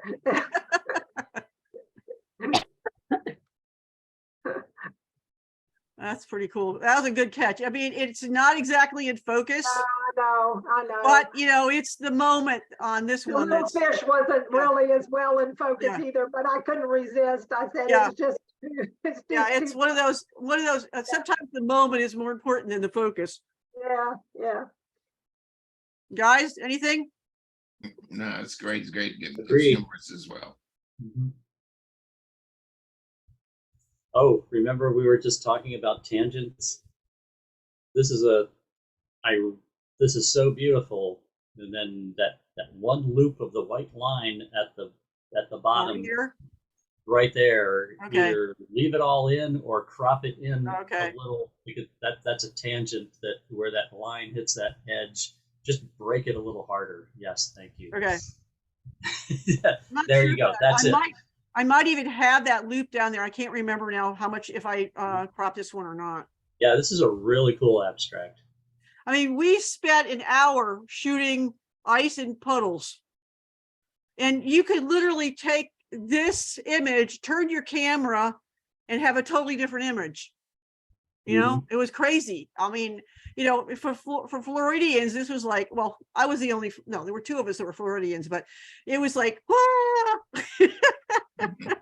Are you looking down on this, Lynn? Yeah, I'm looking straight down on a puddle, frozen puddle. That was a frozen puddle? It was a frozen puddle. Oh, I looked at this and I knew what it was, because when I was a kid and I was 6 years old, I got ice skates for Christmas when I lived in Pennsylvania, and the family used to go to the frozen creek and go skating on the frozen creek, and I couldn't skate that good. And my mom was wondering what was wrong with me, because I was laying on the ice and I was just totally fascinated by all these abstract patterns. And I was just totally getting into all these abstract patterns laying on the ice. And my mom thought I had like broken my ankle on my ice skates.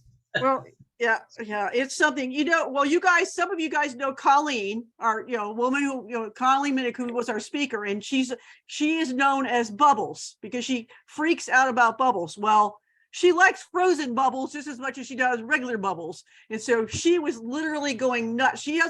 During these workshops that she doesn't shoot at all. She pulled out her camera and her tripod and she was shooting these. Because she was going nuts over this stuff. So yeah, this was totally unexpected. We didn't, everywhere else we went, the puddles were not frozen.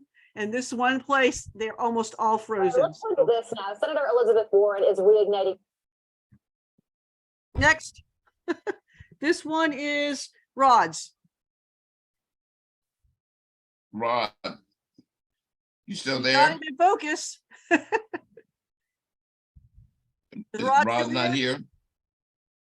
Oh no, he must have left. I think there's a little bit too much stuff going on. Yeah, it's way too busy. I mean, I don't even think the flowers as important as It's not as important as just that little top piece. that little guy is so in focus. A half step to the left and the tail of the dragonfly would have been completely framed there. It's funny how much this has come up tonight. That's another tangent. Yeah. Right here. Yeah. Yeah, that's hard to get a dragonfly in focus, and he's shooting at f9, and that's pretty good. Yep. Yeah, a lot of detail through the wings and the eyes, and Yeah, the light pattern in the he's wings. is beauty. very evident. The flower is like, meh, just show me this little guy. He's cute. This one is Kelly's. Very moody. Kelly, is Kelly here? It was Kelly earlier. is here. Yep. Kelly is here? Yes. Okay. You gave me drama. Give me more drama out of this guy. You got to be careful not to go too fakey with the skies, though, when you do that. All right, when you go down on that, bring the contrast up. And I don't know, I'm not sure if that's going to do it. Haze makes it look a little weird, too weird. How about Yeah. clarity? Clarity's not too bad. I just need a little more drama out of there. Yeah. And I'm not so dodge and sure. burn it? Jim, help me out on this one. That thing that swirled in the foreground, is that needed? That's wave. That's water splashing. It's a 1 second exposure, if I recall correctly. So it's a slow exposure, and that is water splashing in a slow exposure. And I was looking at that, and there's, it adds an element of interest and drama for me in the foreground that makes, again, we're talking about triangles where you go from that to the center of the storm where the rain is coming down over the bridge, over to the high point of the bridge and back. That gives you a visual circuitous path to kind of go through this image, which I like. But also, I think the image works if you crop up above it and take it out as well, and take about half that water out, and then just have the visual tension between the bright point of the bridge on the left and the storm cell where the rain is coming down on the right. I think if I was going to leave it there, I would have to make it a little brighter, because it's like, what the heck is that? I agree with that, and enhance it to make it a little more prominent. I have no problem let's with that. try it without it and see what it looks like. Mm-hmm. Now that works more for me. Yeah, now you have that visual tension between the bright area of the bridge on the left side and the storm cell where the storm is converging on the bridge on the right. We started you with have this. a two-way. You have 2 points that you bounce back and forth to. If you leave that white water splash in there, you have 3 points that you work with. I can work with that. It would end up being a little more dodging and burning in the sky, but That's what that's what I would have done. Yeah. It's just, but I think that's much more drama. I have something similar to this from the other side, and the clouds. I was over at Fort DeSoto shooting at the bridge, and I have this huge big shelf cloud coming over the top of it, and it is dark, dark, dark. I didn't have the benefit of the lights. I just had the bridge. So yeah, this is good. I like it. Just a little more drama is all it needed.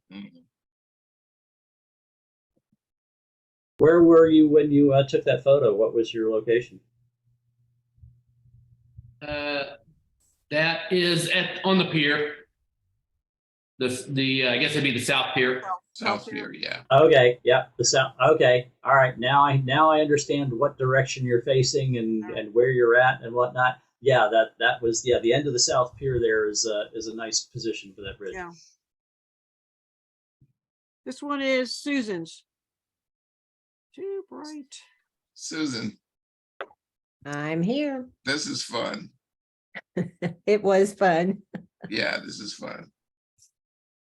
I'm a in little Texas. hotter in a couple of areas, but other than that, Oh, I think I'd get rid of all that. Okay. Yeah. Just so that you're focused on them, because with this stuff up here, you're like, okay, what is that stuff up there? But this way we just see the Yeah. nuns in the boat.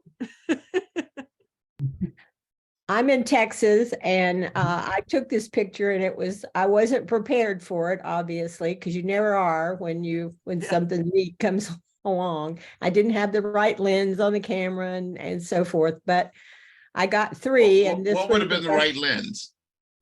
Well, I think if I'd had a telephoto lens, I would have been able to get more of the face, I would have hoped, but I beg to differ. you don't think so? No, this is great. Yeah, I don't think so. Well, I liked it. It was fun and Yeah. and unexpected. So Where was Yeah, it this set? is, now that I see this, I guess apparently paddling must be a popular hobby with nuns. I have those those inflatable pontoon Zodiac boats that they use with the to go back and forth between bigger boats that are Yeah. out there. I was canoeing one time and encountered 8 nuns in one of those with paddles, 4 on each side, paddling, and they were in their black and white habits, like the old flying nun kind of costume with the white hats and the black outfits. And I looked up the river and was like, "Oh wow, that's interesting." yeah. Well, they were, of course, were canoeing, but the river was filled with people on paddle boards, kayaks, all kind of, the boats with the pedals in them, the paddle boats type thing. And everybody, so I had seen that and I had made several, but this was the last thing I expected to come down the river. So it was a fun day. What river was it? Well, it's the one that runs through Austin. I think it's the Colorado. Okay. All right. Runs, right down. Susan, Yes. nuns have fun too. Well, they do. Well, obviously they do. Yeah, I think you should title it Girls Just Want to Have Fun. Yes, that would have been a great title, right? Yeah. Wish I thought of do that. you see what I've done to the image here a little bit? I was just going to ask. Yeah. Show me again, please. Okay, so I took the highlights were pretty high. Yeah. And then what I did was I cropped it. Then I cropped it a little more. Then I cropped it again. Then I added a radial gradient down here to make it darker. Okay. Because the water was too bright. And then I added another gradient on the top because it was too bright up here as well. So we ended up, and then I warmed it up just a little bit. Okay. All right. That Well, way, the story is all about the nuns and the boat. Yeah. Right. Good. So you had the right lens. Yeah, you had the Yeah. right The lens. right You had the lens. right idea. Just needed a little extra work. That's all. Great. Thank you. You're welcome. Next and last but not least, the longest. This is title in funny. the world. This is funny. Yeah. Is Donna still here or Valerie still here? Yeah. Yeah, she's still here. Yeah, that's a fun story. That one made me smile. Yeah. It did. Yeah, Sometimes that's all you need in a photo is make your viewers smile when they see it. Well, that's our gate. They're watching over our driveway. We have 2 of them. But it's just showing the weather that we've been having here. That's just one of the weather sources we've been having here. We've been having floods. And it's just crazy. I've got some devastation pictures of people losing their houses and stuff. It's just awful. But now, is this like considered environmental or like a flood or a lake with wood all over it from flood? Would that be considered environmental? Environmental portrait or environmental? Yeah, environmental portrait. No. No. Like No. with a lake with wood, like wood spewed all over it from trees and stuff. You put the artist in there doing that or showing that, then you have environmental portrait. Okay, so like if there's people working. Now that the artist who actually made it. Okay. Yeah, so it's if the environmental portraits, the person has got to be in the environment that they're working in. So okay. Like the basket weaver, like the basket weaver lady. Yeah. So yeah, I was trying to figure that out for next month. Well, we've got it. We've got a class next week. I'll tell you this though. That is it still that cold out there where you are? No, matter of fact, because we had all that snow, we got some warm rains and it flooded everything. So what's the temperature there? What's the temperature there right now? Probably 50 something. See, And to us here in Florida, that is freezing. yeah, but that's a problem when you have snow down as we live at 2850 and the warm rains come in, our waterways can't handle it, and we've got completely gone. And we got a 1927 bridge at the bottom of our hill that is still standing because they built it in 1927, and all the newer bridges that have just been redone are all gone again. And so, yeah, it's pretty bad. So, okay, no, and the environmental. Hey, Robert and Jim, Diana Cahill is here and she wanted to talk about the chickadee again. Can you hear me? Yeah, I can barely hear you. Okay, cool. Talk directly into my camera's mic. Okay. Tell me about this shot. Tell me about how you captured this. I took this shot in 2018 on a cloudy day in an arboretum in the spring in Wisconsin. I noticed the small birds flitting around the trees and was shooting up against the sky. I took hundreds of photos and I got really lucky on this one. You don't get really lucky if you take hundreds of photos. That's not luck. Okay. That's part of proper technique for something like this. It takes hundreds of photos to get that. Get the one. Yeah. It was pretty noisy. So before sending it in, I ran it through Topaz to sharpen and denoise. Did a good job. Yeah. Thanks. The right tools for the job. Yeah. This is a very, very, very interesting photograph, and not only because of its composition and what you've done, is because the feet are so there and the wings are have so much movement, and you can make out all the parts of what the bird is doing. So that hundreds of shots that you did, most people would have done 2 or 3. So you didn't get lucky. You got what you got it done. Yeah. I'm so glad you agree, because this is one of my favorite photos I have ever taken. Yeah, that's cool. Really cool. Yeah, the beak and the flower that the bird's beak is in is sharp, as well as the feet. Yeah. That you get the beautiful sense of motion from the wings, and the bird is so well framed within the foliage. Yeah. Yeah. I would have called this. I agree. Yeah, There's a reason pro golfers go out and hit 1,000 golf balls a day. Yeah. Yep. Yeah. Well, I would have called this chickadee trying to be a hummingbird. Yeah, definitely. All right, so Diana, I need you to know something. Yes. Don't miss out on my critiques next time. Don't go take a break when I'm ready to, don't do that. There's only one flight home from Austin to Boston. I could only be on this one.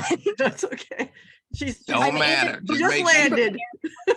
Don't miss my critiques. Okay. All right, guys.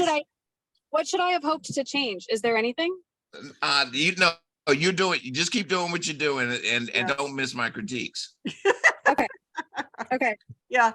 Yeah. We won't talk about the macro ones. You can listen to the recording. Yeah, I know. Get in closer. Move Chewy to the side. That was I had a hard time with that one. I named it that way on purpose. I named it that way just for you. See, it's perfect. The Oscar goes to you. Thanks. All right, guys, I'm going to stop sharing. If I can talk to Jim and Lynn.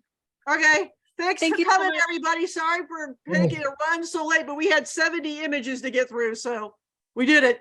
Ah, Good night, everyone. goodbye. Thank you. Good night, Bye. everyone. Good night. Good night. Take care.